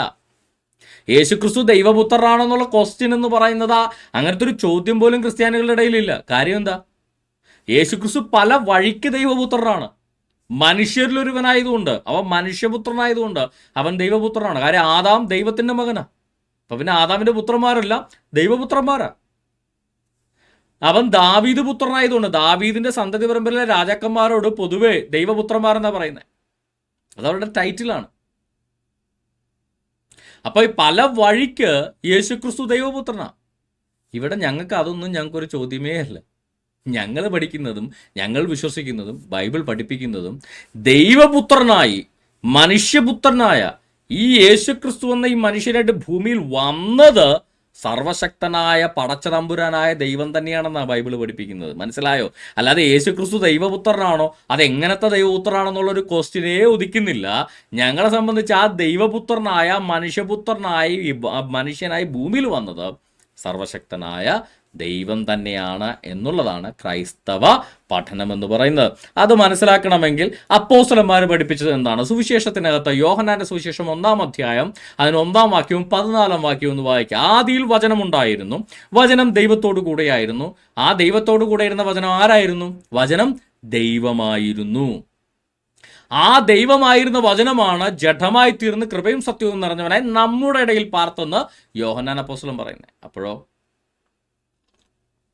അപ്പോൾ യേശുക്രിസ്തു ആരാ? വചനം ജഡമായി തീർന്ന, അല്ലാതെ ഷിഹാബ് മുഹമ്മദും ഒക്കെ ഉണ്ടായ പോലെ, അല്ല സെബാസ്റ്റ്യൻ മുന്നക്കലും ഒക്കെ ഉണ്ടായ പോലെ സ്ത്രീ പുരുഷ സങ്കലനത്തിൽ നിന്നുണ്ടായ ഒരു സെക്ഷൽ റിലേഷൻഷിപ്പിൽ നിന്നുണ്ടായ ഒരാളല്ല യേശുക്രിസ്തു. വചനം ജഡമായി തീർന്നു കൃപയും സത്യം നിറഞ്ഞവനായി നമ്മുടെ ഇടയിൽ പാർത്തു. വചനം ആരായിരുന്നു? ഈ ജഡമായി തീർന്ന വചനം ആരാ? വചനം ദൈവമായിരുന്നു. അപ്പോൾ യേശുക്രിസ്തു ദൈവമാണോ? മനുഷ്യനായ യേശുക്രിസ്തുവായിട്ട് ഭൂമിയിൽ വന്ന, മനുഷ്യനായ ദാവീദ് പുത്രനായിട്ട് ഭൂമിയിൽ വന്ന, മനുഷ്യനായ മനുഷ്യപുത്രനായിട്ട് ഭൂമിയിൽ വന്ന യേശുക്രിസ്തു സർവശക്തനായ ദൈവം തന്നെയാണ് ജഡമായി തീർന്ന് ഭൂമിയിൽ വന്നതെന്ന് ബൈബിള് പഠിപ്പിക്കുന്നു. തെളിവ് നമ്പർ 1. ഇനി പല മുസ്ലിങ്ങളുണ്ട്, യേശു ദൈവമാണെന്ന് ബൈബിളിലുണ്ടോ എന്ന് ചോദിക്കുന്ന മുസ്ലിങ്ങളുണ്ട്. അതുകൊണ്ടാണ് വിശദമായിട്ട് പറയുന്നത്. തെളിവ് നമ്പർ 2, റോമർക്കെഴുതിയ ലേഖനം 9-ാം അധ്യായം 4-5 വാക്യങ്ങൾ ബൈബിളിലെ. അവർ ഇസ്രായേല്യർ പുത്രത്വവും തേജസ്സും നിയമങ്ങളും ന്യായപ്രമാണവും ആരാധനയും വാഗ്ദത്തങ്ങളും അവർക്കുള്ളവ, പിതാക്കന്മാരും അവർക്കുള്ളവർ തന്നെ. ജഡപ്രകാരം ക്രിസ്തുവും അവരിൽ നിന്നാണ്. കാര്യം മറിയയിൽ നിന്നാണ് ക്രിസ്തു ഉത്ഭവിക്കുന്നത്, പുറത്തേക്ക് വരുന്നത് മറിയയിൽ നിന്നാണ്. അവൻ സർവത്തിനും മീതെ ദൈവമായി എന്നേക്കും വാഴ്ത്തപ്പെട്ടു. ജഡപ്രകാരം ദാവീദ് പുത്രനാകാം, മറിയയുടെ പുത്രനാകാം, ജഡപ്രകാരം മനുഷ്യപുത്രനാകാം, ഇതെല്ലാം ശരിയാ. ഇതെല്ലാമായ ആ മനുഷ്യൻ ആരാണ്? ആ മനുഷ്യനായിട്ട് വന്നത് അവൻ സർവത്തിനും മീതെ ദൈവമായി എന്നേക്കും വാഴ്ത്തപ്പെട്ടവനാണ്. ഇനി ഡൗട്ടുണ്ടോ ഷിഹാബേ? ഇനി ഡൗട്ടുണ്ടെങ്കിൽ നമുക്ക് യേശു ക്രിസ്തുവിലേക്ക് തന്നെ കിടക്കാം. യോഹന്നാന്റെ സുവിശേഷം 14-ാം അധ്യായം 8-ാം വാക്യത്തിൽ യേശു ക്രിസ്തുവിനോട് ചോദിക്കുക ആരാണ് അവനെന്ന്. ഫിലിപ്പോസ് അവനോട്, കർത്താവേ, യേശുവേ, പിതാവിനെ ഞങ്ങൾക്ക് കാണിച്ചു തരണം, ഞങ്ങൾക്ക് ദൈവത്തെ, പിതാവായ ദൈവത്തെ ഞങ്ങൾക്ക് കാണിച്ചു തരണം, എന്നാൽ ഞങ്ങൾക്ക് മതി. That's all we want. ഞങ്ങൾക്ക് പിതാവിനെ അഥവാ ദൈവത്തെ കാണിച്ചു തന്നാൽ മതി, വേറൊന്നും ഞങ്ങൾക്ക് വേണ്ട. യേശുവിനോട് പറഞ്ഞു, ഇത്രയും കാലം ഞാൻ നിങ്ങളോടുകൂടെ ഇരുന്നിട്ടും നീ എന്നെ അറിയുന്നില്ലയോ ഫിലിപ്പോസെ? ഫിലിപ്പോസിനെ വെച്ച് ദൈവപുത്രനാന്നൊക്കെ അറിയാം, അതിനകത്ത് കുഴപ്പമൊന്നുമില്ല. പക്ഷേ ഇത്രയും കാലം ഞാൻ നിന്നോടുകൂടെ ഇരുന്നിട്ടും നിനക്ക് ഇത്രയാണോ മനസ്സിലായേ? നീ എന്നെ അറിയുന്നില്ലയോ? എന്നെ കണ്ടവൻ പിതാവിനെ കണ്ടിരിക്കുന്നു. എന്നെ കണ്ടവൻ പിതാവിൻ്റെ ഏകജാതനായ പുത്രനെ കണ്ടിരിക്കുന്നതെന്നാണോ? അല്ല, എന്നെ കണ്ടവൻ പിതാവിനെ കണ്ടിരിക്കുന്നു. പിന്നെ സ്വർഗത്തിൽ ചെല്ലുമ്പോൾ ഞാൻ വേറൊരു പിതാവിനെ കാണിച്ചു തരാമെന്നാണോ? അല്ല. പിന്നെ പിതാവിനെ ഞങ്ങൾക്ക് കാണിച്ചു തരണം എന്ന് നീ പറയുന്നത് എങ്ങനെ? നിനക്ക് എങ്ങനെ ഇങ്ങനെ ചോദിക്കാൻ പറ്റും? ദൈവത്തിന് വിസിബിളായ ഒരൊറ്റ ഫോമേ ഉള്ളൂ. അത് സ്വർഗീയ ശരീരത്തിൽ ദൈവപുത്രനായിട്ടാണെങ്കിലും മനുഷ്യ ശരീരത്തിൽ മനുഷ്യപുത്രനായിട്ടാണെങ്കിലും ദൈവത്തിന് വിസിബിളായ ഒരൊറ്റ ആളെ, ഒറ്റ രൂപമേ ഉള്ളൂ. അതാണ് യേശുക്രിസ്തു എന്ന് പറയുന്നത്. അപ്പം യേശുക്രിസ്തു മനുഷ്യപുത്രനാണോ? ആണ്. അവൻ ദൈവപുത്രനാണോ? ആണ്. ആ ദൈവപുത്രനായിട്ട് വരുന്നത് ആരാ? ദൈവം തന്നെ. അതുകൊണ്ട് യേശുവിനെ കണ്ടാൽ ദൈവത്തെ കണ്ടു കഴിഞ്ഞു. പരിശുദ്ധാത്മാവ് നമ്മുടെ ഉള്ളിൽ വസിച്ചാൽ ദൈവം നമ്മുടെ ഉള്ളിൽ വസിച്ചു കഴിഞ്ഞു. പിന്നെ പരിശുദ്ധാത്മാവേ, എനിക്ക് വേറൊരു പിതാവും കൂടെ എൻ്റെ ഉള്ളിൽ ഒന്നിരിക്കണം എന്ന് പറയുന്നതിൽ യാതൊരു ലോജിക്കില്ല. കാരണം ദൈവം ആത്മാവായിട്ടാണ് നമ്മുടെ ഉള്ളിൽ വസിക്കുന്നത്. പരിശുദ്ധാത്മാവ് ഇരുന്ന് കഴിഞ്ഞാൽ ദൈവം നമ്മുടെ ഉള്ളിൽ വസിക്കുന്നു. ഇതാണ് ബൈബിള് പഠിപ്പിക്കുന്നത്. അപ്പം യേശുവിനോട് ചോദിച്ചാലും പറയും, എന്നെ കണ്ടവൻ പിതാവിനെ കണ്ട് കഴിഞ്ഞു, ഇനി നിങ്ങൾ പിതാവിനെ കാണിച്ചു തരണോ നിങ്ങൾ ചോദിക്കുന്നതിന്. അടുത്ത വാക്യം ഇങ്ങനെയാണ്, ഇന്നു മുതൽ നിങ്ങൾ അവനെ, ദൈവത്തെ, പിതാവിനെ കണ്ടുമിരിക്കുന്നു, അവനെ അറിഞ്ഞുമിരിക്കുന്നു. You have seen the father. യേശുവിനെ കണ്ടപ്പോൾ പിതാവിനെ കണ്ടു കഴിഞ്ഞു, ഇനി വേറെ പിതാവിനെ, ദൈവത്തെ തിരക്കി നടക്കണ്ട എന്ന് കൃത്യമായിട്ട് യേശു ക്രിസ്തു പറഞ്ഞു. ഇനി ഇപ്പോൾ അപ്പോസ്തലന്മാരായി, 2 അപ്പോസ്തലന്മാരുടെ സാക്ഷ്യം എടുത്തു, യേശു ക്രിസ്തുവിൻ്റെ സ്വന്തം സാക്ഷ്യം എടുത്തു, ഇനി പ്രവാചകന്മാരുടെ സാക്ഷ്യം എടുക്കാം. യെശയ്യാപ്രവാചകന്റെ പുസ്തകം 9:6, നമുക്കൊരു ശിശു ജനിച്ചിരിക്കുന്നു, നമുക്കൊരു മകൻ നൽകപ്പെട്ടിരിക്കുന്നു. ആദ്യം അപ്പോൾ ഒരു മനുഷ്യ കുഞ്ഞിനെ കുറിച്ചാണ് പറയുന്നത്, അതുകൊണ്ടാണ് ഒരു ശിശു ജനിച്ചു, ഒരു മകൻ നൽകപ്പെട്ടിരിക്കുന്നു എന്നൊക്കെ പറയുന്നത്. ആധിപത്യം അവൻ്റെ തോളിലിരിക്കും, അവൻ അത്ഭുതമന്ത്രി, വീരനാം ദൈവം, നിത്യപിതാവ്, സമാധാന പ്രഭു എന്ന് വിളിക്കപ്പെടും. അവൻ ആരെന്ന് വിളിക്കപ്പെടും എന്നാ? വീരനായ ദൈവം, ഗിബോർ ഏൽ, വീരനായ ദൈവമെന്ന് അവൻ വിളിക്കപ്പെടും, എന്നവന് പേർ വിളിക്കപ്പെടും. അപ്പോൾ വീരനായ ദൈവം എന്ന വിളിക്ക് അനുയോജ്യനായവനാണ് നമ്മുടെ കർത്താവായ യേശു ക്രിസ്തു. നമ്മുടെ കയ്യിലിരിക്കുന്ന മനുഷ്യ കുഞ്ഞായിട്ടാണ്, ഒരു മകനായിട്ടാണ്, പക്ഷെ അവൻ ആരാണ്? അവൻ വീരനായ ദൈവമാണ് എന്ന് വളരെ കൃത്യമായിട്ട് ബൈബിൾ പഠിപ്പിക്കുന്നു. ഇനിയും മുന്നോട്ട് പോയി കഴിഞ്ഞാൽ സെഖര്യാപ്രവാചകന്റെ പുസ്തകം, അടുത്ത പ്രവചനം, 14 അധ്യായം 5 മുതൽ 7 വരെയുള്ള വാക്യങ്ങൾ. എന്നാൽ മലകളുടെ താഴ്വര ആസൽ വരെ എത്തുന്നതുകൊണ്ട് നിങ്ങൾ എൻ്റെ മലകളുടെ താഴ്വരയിലേക്ക് ഓടിപ്പോകും. യഹൂദ രാജാവോ ഉസിയാവിൻ്റെ കാലത്ത് ഭൂകമ്പം ഹേതുവായി നിങ്ങൾ ഓടിപ്പോയ പോലെ നിങ്ങൾ ഓടിപ്പോകും. എൻ്റെ ദൈവമായ യഹോവയും തന്നോടുകൂടെ സകല വിശുദ്ധന്മാരും വരും. അന്നാളിൽ വെളിച്ചമുണ്ടാകിയില്ല, ജ്യോതിർഗോളങ്ങൾ മറഞ്ഞു പോകും. യഹോവയും തൻ്റെ വിശുദ്ധന്മാരുടെയും വരവ്, യഹോവ തൻ്റെ വിശുദ്ധന്മാരെയും കൂട്ടി വരുന്നത് കൃത്യമായിട്ട് പറയുന്നു. അന്നാളിൽ വെളിച്ചമുണ്ടാകുകയില്ല, ജ്യോതിർഗോളങ്ങൾ മറഞ്ഞു പോകും, യഹോവ മാത്രം അറിയുന്നൊരു ദിവസമായിരിക്കും അത്. ഇത് മർക്കോസിൻ്റെ സുവിശേഷത്തിലും മത്തായിയുടെ സുവിശേഷത്തിലും ലൂക്കോസിൻ്റെ സുവിശേഷത്തിലും വളരെ കൃത്യമായിട്ട് ബൈബിളിൽ പറയുന്ന കാര്യമാണ്. എന്ത്? ആ കാലത്തെ കഷ്ടം കഴിഞ്ഞ ശേഷം സൂര്യൻ ഇരുണ്ടു പോവുകയും ചന്ദ്രൻ പ്രകാശം കൊടുക്കാതിരിക്കുകയും ആകാശത്ത് നിന്ന് നക്ഷത്രങ്ങൾ വീണുകൊണ്ടിരിക്കുകയും ആകാശത്തിലെ ശക്തികൾ ഇളകിപ്പോവുകയും ചെയ്യും. അപ്പോൾ മനുഷ്യപുത്രൻ, അതായത് സൂര്യൻ ഇരുണ്ടു പോവുകയും ചന്ദ്രൻ പ്രകാശം കൊടുക്കാതിരിക്കുകയും, അവിടെ എന്താ പറയുന്നത്? ജ്യോതിർഗോളങ്ങൾ മറഞ്ഞു പോകും, അന്നാളിൽ വെളിച്ചമുണ്ടാകുകയില്ല. അപ്പോൾ മനുഷ്യപുത്രൻ വലിയ ശക്തിയോടും തേജസ്സോടും കൂടെ മേഘങ്ങളിൽ വരുന്നത് അവൻ കാണും. അവൻ തൻ്റെ ദൂതന്മാരെ, യഹോവ തൻ്റെ വിശുദ്ധന്മാർക്കൊപ്പം വരും, യഹോവയും തന്നോടുകൂടെ സകല വിശുദ്ധന്മാരും വരും. ഇവിടെ മനുഷ്യപുത്രനും തൻ്റെ ദൂതന്മാരും വരും. അപ്പം ഈ വരുന്ന വിശുദ്ധന്മാരെയും കൂട്ടി വരുന്ന യഹോവ ആരായി? മനുഷ്യപുത്രൻ. അതായത് സർവശക്തനായ യഹോവയായ ദൈവമാണ് മനുഷ്യപുത്രനായ യേശു ക്രിസ്തുവായിട്ട് വരുന്നതെന്ന് വളരെ കൃത്യമായിട്ട് സെഖര്യാപ്രവാചകന്റെ പുസ്തകത്തിന്റെ പ്രവചന നിവൃത്തി പ്രവചിച്ചുകൊണ്ട് യേശു ക്രിസ്തു വളരെ കൃത്യമായിട്ട് സുവിശേഷങ്ങളിൽ പറഞ്ഞിരിക്കുന്നു. അപ്പോഴോ 3 സുവിശേഷത്തിൽ, മത്തായിയുടെ, മർക്കോസിന്റെ, ലൂക്കോസിന്റെ സുവിശേഷത്തിൽ കൃത്യമായിട്ട് ഈ സ്റ്റേറ്റ്മെന്റുകളുണ്ട്. അപ്പോഴോ യേശു ക്രിസ്തു തന്നെ പറയുക, താൻ ആരാണെന്ന? യഹോവയാണ് താനാണ് സർവശക്തനായ ദൈവം. പക്ഷെ മനുഷ്യപുത്രനായിട്ടാണ് യഹോവ വരുന്നു. ആരായിട്ട് വരുന്നു? മനുഷ്യപുത്രനായിട്ട് യഹോവ വരുന്നു. അപ്പൊ കാണുമ്പോൾ മനുഷ്യപുത്രൻ തൻ്റെ ദൂതന്മാരുമായിട്ട് വരും. പ്രവാചകൻ പറയുന്നു, ആ മനുഷ്യപുത്രൻ ആരാ? യഹോവയും തൻ്റെ വിശുദ്ധന്മാരും വരും. ഇത്ര കൃത്യമായിട്ട് ബൈബിളിലുള്ള സ്റ്റേറ്റ്മെന്റ് ആണ് യേശുക്രിസ്തു എന്ന് പറയുന്നത് സർവശക്തനായ ദൈവമാണ്. അപ്പൊ അത്യുന്നതന്റെ ചിറകിൻ കീഴിൽ ഇരിക്കുന്ന മനുഷ്യരെ കുറിച്ച് പറയുന്ന കാര്യങ്ങൾ യേശുക്രിസ്തുവിന് ബാധകമാണോ? അല്ല. ചിറകിൻ കീഴിൽ ഇരുത്തുന്നവനാണ് യേശുക്രിസ്തു. അപ്പോ കൽപ്പന കൊടുത്ത യേശുക്രിസ്തുവിന് ബാധകമാണോ? നിങ്ങൾ അപ്പനെ അമ്മനെ ബഹുമാനിച്ച് ദീർഘായുസോടെ ഇരിക്കാമെന്ന് പറയുന്ന കൽപ്പന കൊടുത്തത് യേശുക്രിസ്തുവിന് ബാധകമാണോ? അത് യേശുക്രിസ്തുവിന് ബാധിക്കുന്നതല്ല. ആ കൽപ്പന കൊടുത്തവനാണ് യേശുക്രിസ്തു, അല്ലാതെ കൽപ്പന വാങ്ങിക്കുന്ന മോശയോ ഇസ്രായേൽ ജനമോ അല്ല. യേശുക്രിസ്തു എന്ന് മനസ്സിലാക്കാനുള്ള കോമൺ സെൻസ് ഇനിയെങ്കിലും ഈ ശിഹാബിനുണ്ടാവട്ടെ. ഈ മുഹമ്മദൊക്കെ പറഞ്ഞ് പറ്റിച്ചതുപോലെ യേശുക്രിസ്തു ഒരു പ്രവാചകനല്ല സഹോദര. യേശുക്രിസ്തു സർവശക്തനായ ദൈവമാണ്. ആ ദൈവത്തെ നിഷേധിച്ചുകൊണ്ട്, ആ പടച്ചതമ്പുരാനെ നിഷേധിച്ചുകൊണ്ടാണ് ഖുറൈശി അല്ലാഹിൻ്റെ പുറകെ നിങ്ങളൊക്കെ ഈ നടക്കുന്നത്, ഈ മുഹമ്മദിൻ്റെയും അല്ലാഹിൻ്റെയും പുറകെ നടക്കുന്നത്. അപ്പം അതുകൊണ്ട് ഈ അല്ലാഹിൻ്റെ മുഹമ്മദിൻ്റെ പുറകെയുള്ള നടപ്പ് അങ്ങ് ഉപേക്ഷിച്ചിട്ട് സർവശക്തനായ യാഹുവേ എന്ന ദൈവം യഹോശുവയായി, യഹോവ രക്ഷകനായി വന്ന, നമ്മൾ മലയാളത്തിലെ യേശു എന്ന് വിളിക്കുന്നത് യഹോശുവയായിട്ട് വന്ന ആ യഹോശുവയെ ആരാധിക്കുക. അപ്പോൾ നമുക്ക് സകല പ്രശ്നങ്ങളും മാറും, സകല കൺഫ്യൂഷൻസും മാറും എന്ന് പറഞ്ഞുകൊണ്ട് അദ്ദേഹത്തിൻ്റെ അടുത്ത പോസ്റ്റിലേക്ക് നമുക്ക് കിടക്കാം.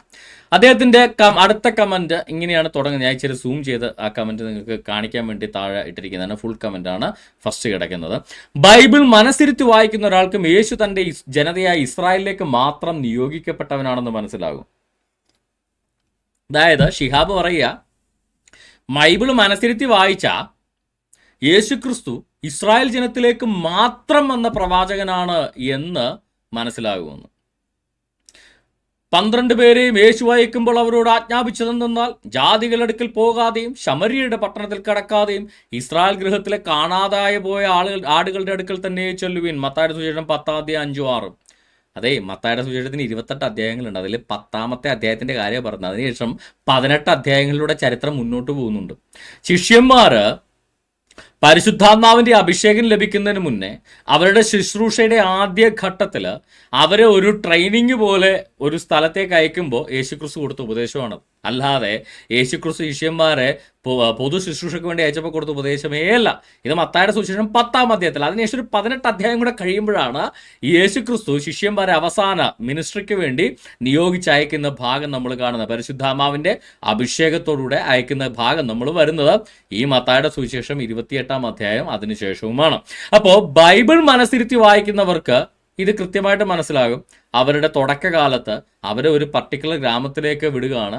12 പേരെ എടുത്തിട്ട് അവർ രണ്ട് പേരായിട്ട് തിരിച്ചിട്ട് പറയുന്ന കാര്യമാണ്, നിങ്ങൾ ജാതികളുടെ അടുക്കലൊന്നും പോകരുത്. കാര്യം അവർക്ക് അതിനുള്ള വിവേകമോ ബുദ്ധിയോ ഒന്നും ആയിട്ടില്ല. യഹൂദന്മാരുടെ അടുക്കലേക്ക് മാത്രം ചെല്ലുക എന്ന് പറഞ്ഞുകൊണ്ട് അവരെ വിട്ടത്. എന്നാൽ ബൈബിൾ മനസ്സിരുത്തി വായിക്കുന്നവർക്ക് മനസ്സിലാക്കാൻ വേണ്ടി കുറേ കാര്യങ്ങൾ ഞങ്ങൾ കാണിച്ചു തരാം.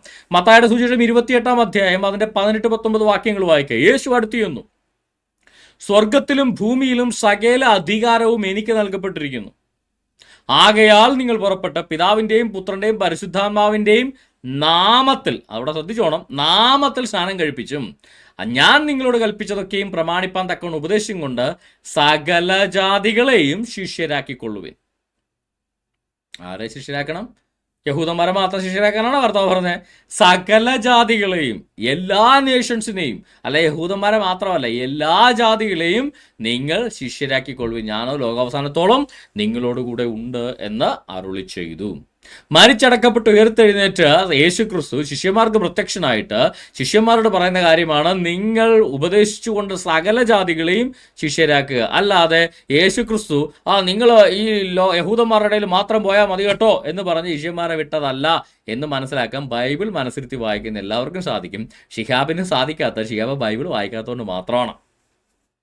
മർക്കോസിന്റെ സുവിശേഷം 16ാം അധ്യായം 15-16 വാക്യങ്ങൾ. പിന്നെ അവൻ അവരോട്, ഇതും അവസാന ഭാഗമാണ്, അവസാന അധ്യായമാണ്, നിങ്ങൾ ഭൂലോകത്തിലൊക്കെയും പോയി, അല്ലാതെ യഹൂദന്മാരുടെ അടുക്കൽ മാത്രം പോയല്ല, ഭൂലോകത്തിലൊക്കെയും പോയി സകല സൃഷ്ടിയോടും, അത് യഹൂദനോട് മാത്രമല്ല, സകല സൃഷ്ടിയോടും സുവിശേഷം പ്രസംഗിപ്പിൻ.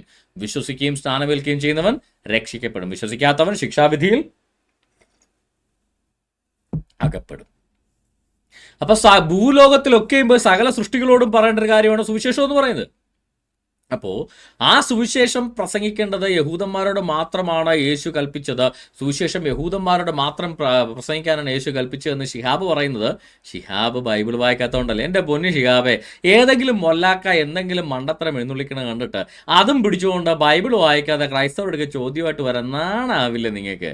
നിങ്ങൾക്ക് അല്പമെങ്കിലും നാണം മാനം ഉണ്ടെങ്കിൽ ഇങ്ങനെയുള്ള മണ്ടത്തരങ്ങൾ ചെയ്യും. ഞങ്ങളൊക്കെ ഖുറാനെ വിമർശിക്കുന്നുണ്ടില്ല, അതിൻ്റെ ടോപ്പ് ടു ബോട്ടം എടുത്ത് ഒരു മൊല്ലാക്കൊക്കെ പോലും ഒരക്ഷരം, ഒരു ഉസ്താദിന് നേർക്ക് നേരെ ഒരക്ഷരം മറുപടി ഇല്ലാത്ത വിധമല്ലേ ഞങ്ങളൊക്കെ പൂട്ടുന്നത്?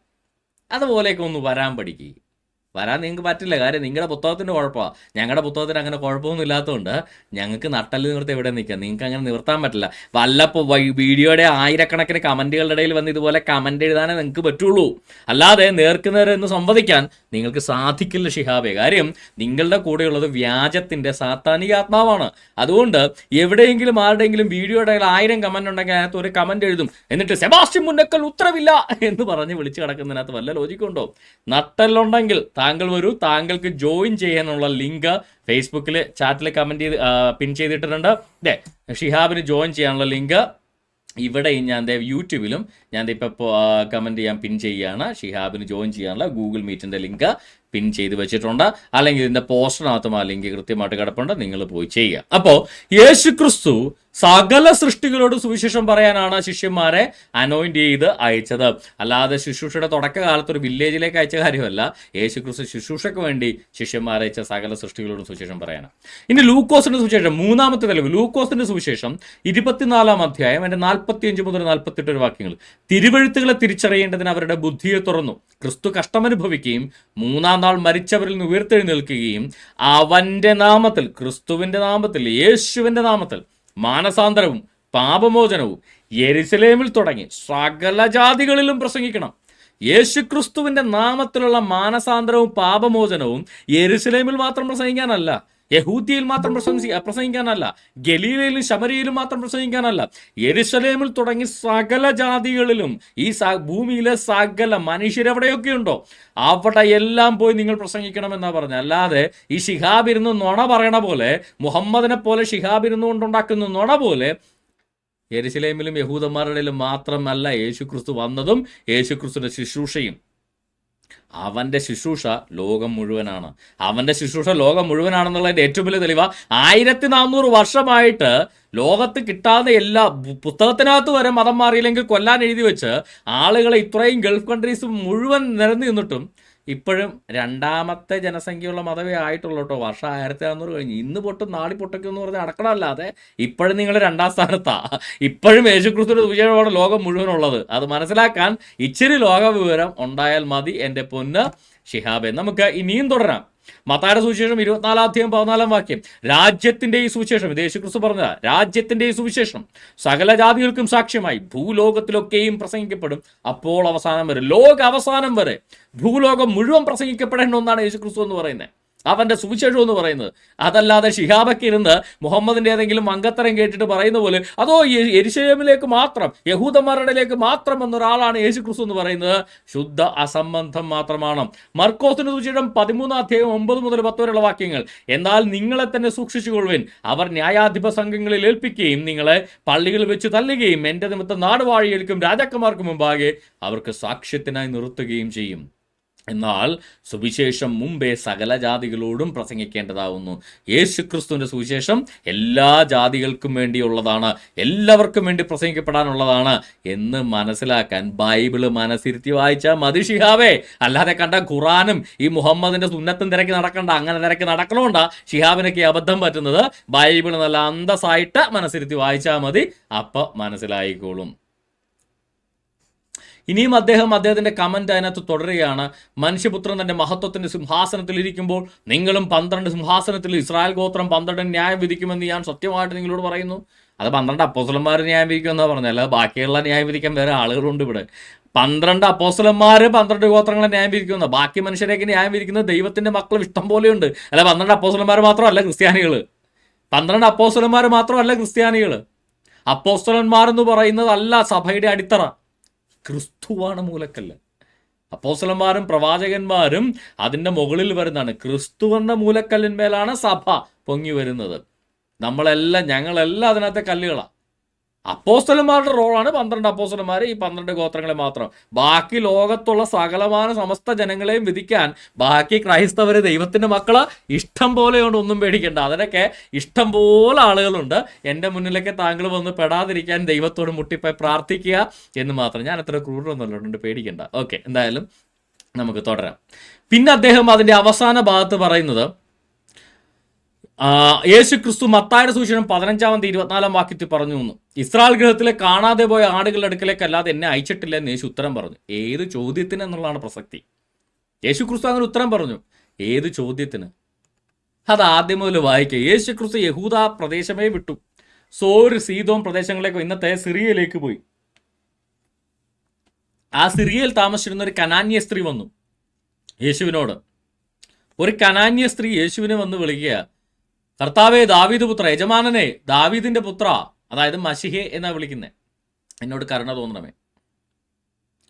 യേശുക്രിസ്തു എന്ന് പറയുന്ന ആളെ സ്വന്തം രക്ഷിതാവും കർത്താവും ദൈവവുമായിട്ട് സ്വീകരിക്കുന്ന ആർക്കും യേശുവിൻ്റെ അടുക്കിലേക്ക് വരാം. അവൻ്റെ മകനായിട്ട് മകളായിട്ട് അവനെ കൈക്കൊണ്ട് അവൻ്റെ നാമത്തിൽ വിശ്വസിക്കുന്ന യഹൂദന്മാർക്ക് മാത്രമല്ല, അവനെ കൈക്കൊണ്ട് അവൻ്റെ നാമത്തിൽ വിശ്വസിക്കുന്ന ഏവർക്കും ദൈവമക്കളാകുവാൻ അവൻ അധികാരം കൊടുത്തു. അതാണ് ക്രിസ്തു തന്ന അധികാരം. ഇവിടെ ഈ സ്ത്രീ വന്നിട്ട് പറയുക, ദാവീദ് പുത്ര, അതായത് യഹൂദന്മാരുടെ രക്ഷക, യഹൂദന്മാരുടെ മശീഹ എന്നാണ് അതിനർത്ഥം. ദാവീദ് പുത്രൻ എന്ന് പറഞ്ഞാൽ യഹൂദന്മാരെ രക്ഷിക്കുന്നതിന് വേണ്ടി ദാവീദിന്റെ സന്തതിയിൽ നിന്ന് ജനിക്കുന്ന അവരുടെ മശീഹിക സങ്കല്പത്തെക്കുറിച്ചാണ് പറയുന്നത് ദാവീദ് പുത്ര എന്ന് വിളിക്കുന്നത്. അപ്പോഴാണ് യേശുക്രിസ്തു പറഞ്ഞ് ഇസ്രായേൽ ഗൃഹത്തിലെ ദാവീദ് പുത്രൻ എന്ന് പറഞ്ഞാൽ മശീഹയല്ലേ, യഹൂദന്മാരുടെ മശീഹയല്ലേ, അത് ഇസ്രായേലിന്റെ ഗൃഹത്തിലെ ആളുകൾക്ക് വേണ്ടിയാണ് വന്നത്. അതിനുശേഷം അവൾ കർത്താവെ എന്നെ സഹായിക്കണമേ എന്ന് പറഞ്ഞ് അവനെ നമസ്കരിച്ചു. അപ്പോഴേ യേശുക്രിസ്തു പറഞ്ഞ എന്താ, മക്കളുടെ അപ്പം എടുത്ത് നായ്ക്കുട്ടികൾക്ക് ഇട്ട് കൊടുക്കില്ല, മക്കളുടെ അപ്പം മക്കൾക്കാണ് ഇട്ട് കൊടുക്കുന്നത്. അപ്പം നമ്മൾ എന്തായി തീരണം? മക്കളായി തീരണം. മക്കളുടെ അപ്പം കിട്ടണമെങ്കിൽ മക്കളായി തീരണം. യേശുക്രിസ്തുവിൽ നിന്ന് സൗഖ്യം കിട്ടണമെങ്കിൽ യേശുക്രിസ്തുവിനെ സ്വന്തം കർത്താവ് രക്ഷിതായിട്ട് അംഗീകരിക്കണം. That's it. അവനെ കൈക്കൊണ്ട് അവന്റെ നാമത്തിൽ വിശ്വസിക്കുന്ന ഏവർക്കും ദൈവത്തിന്റെ മക്കളാകുവാൻ അവൻ അധികാരം കൊടുത്തു. അപ്പോൾ നായ്ക്കുട്ടിയായിട്ട് കിടന്ന് ദൈവത്തിന്റെ പുറകെ കിടന്ന് യാചിക്കാൻ ദൈവം ഒന്നും പറഞ്ഞിട്ടില്ല. മക്കളെങ്കിലോ നിങ്ങൾ അവകാശികളായിരിക്കും. അതാണ് മക്കളുടെ അപ്പം എടുത്ത് നായ്ക്കുട്ടി കൊടുക്കേണ്ട കാര്യമില്ല. പക്ഷേ ഏതൊരു മനുഷ്യനും മക്കളാകാനുള്ള അവകാശം കൊടുത്തിട്ട് യേശുക്രിസ്തു പറഞ്ഞേ. അവളത് ഡിസർവ് ചെയ്യുന്നു, അവളത് പിടിച്ചു വാങ്ങുകയും ചെയ്തു. അവൾ തിരിച്ചു മറുപടി പറഞ്ഞു, നായ്ക്കുട്ടികളാണെങ്കിൽ പോലും ഉടയവരുടെ പാത്രത്തിൽ നിന്ന് വീഴുന്നത് വരെ കിട്ടി അവർക്ക് ഭക്ഷണം കഴിക്കാനുള്ള റൈറ്റ് ഉണ്ടല്ലോ എന്ന്. പക്ഷെ യേശുക്രിസ്തു എന്താ പറഞ്ഞതെന്നറിയോ? സ്ത്രീയെ, നിന്റെ വിശ്വാസം മഹത്തായത്, വലിയതെന്നല്ല, മെഗാലോ എന്നാ പറയുന്നത്, ഗ്രേറ്റ് എന്നാ പറയുന്നത്. അങ്ങനെ യേശുക്രിസ്തു ഒരു മനുഷ്യൻ്റെ വിശ്വാസത്തെ ഗ്രേഡ് ചെയ്ത് പറഞ്ഞിട്ടുള്ള ഒരു സംഭവം പോലും ഈ ഒരു ഒറ്റ ഇൻസ്റ്റൻറ്റുള്ളൂ. ഈ ഒരു വിജാതീയ സ്ത്രീയെക്കുറിച്ച് മാത്രമാണ് യേശുക്രിസ്തു പറഞ്ഞാൽ നിന്റെ വിശ്വാസം എന്ന് പറയുന്നത് അത് മഹത്താണ്. എന്നിട്ട് യേശുക്രിസ്തു എന്ത് ചെയ്തു? മക്കളെന്നുള്ള സ്ഥാനത്തിന് കൊടുക്കേണ്ട കാര്യം എന്താണോ അവളുടെ, യേശുക്രിസ്തു നിന്റെ മകൾക്ക് സൗഖ്യം ഉണ്ടാകട്ടെ എന്ന് പോലുമല്ല പറഞ്ഞേ, നിന്റെ ഇഷ്ടം പോലെ നിനക്ക് ഭവിക്കട്ടെ, നീ എന്താണോ മനസ്സിലാഗ്രഹിക്കുന്നത് അത് നിനക്ക്. ഇങ്ങനെ ഒരാൾക്കും യേശുക്രിസ്തു അനുഗ്രഹം കൊടുത്തില്ല. യേശുക്രിസ്തുവിന്റെ പരസ്യ ശുശ്രൂഷ സമയത്ത് ചോദിച്ചവർക്ക് എന്താ പറയുക, ഇപ്പൊ കുരുടന് കാഴ്ച കൊണ്ടുവന്നിട്ട് കൊടുത്തിട്ടുണ്ട്. അതല്ലാതെ നിന്റെ മനസ്സിൽ ഇഷ്ടം എന്താണോ അത് നിനക്ക് സംഭവിക്കട്ടെ എന്ന് പറഞ്ഞുകൊണ്ടൊരു ബ്രോഡ് ബ്ലസ്സിങ് കൊടുത്തിട്ടുള്ള ചരിത്രത്തിൽ ഒരാളും ഇന്നുവരെ ഇല്ല.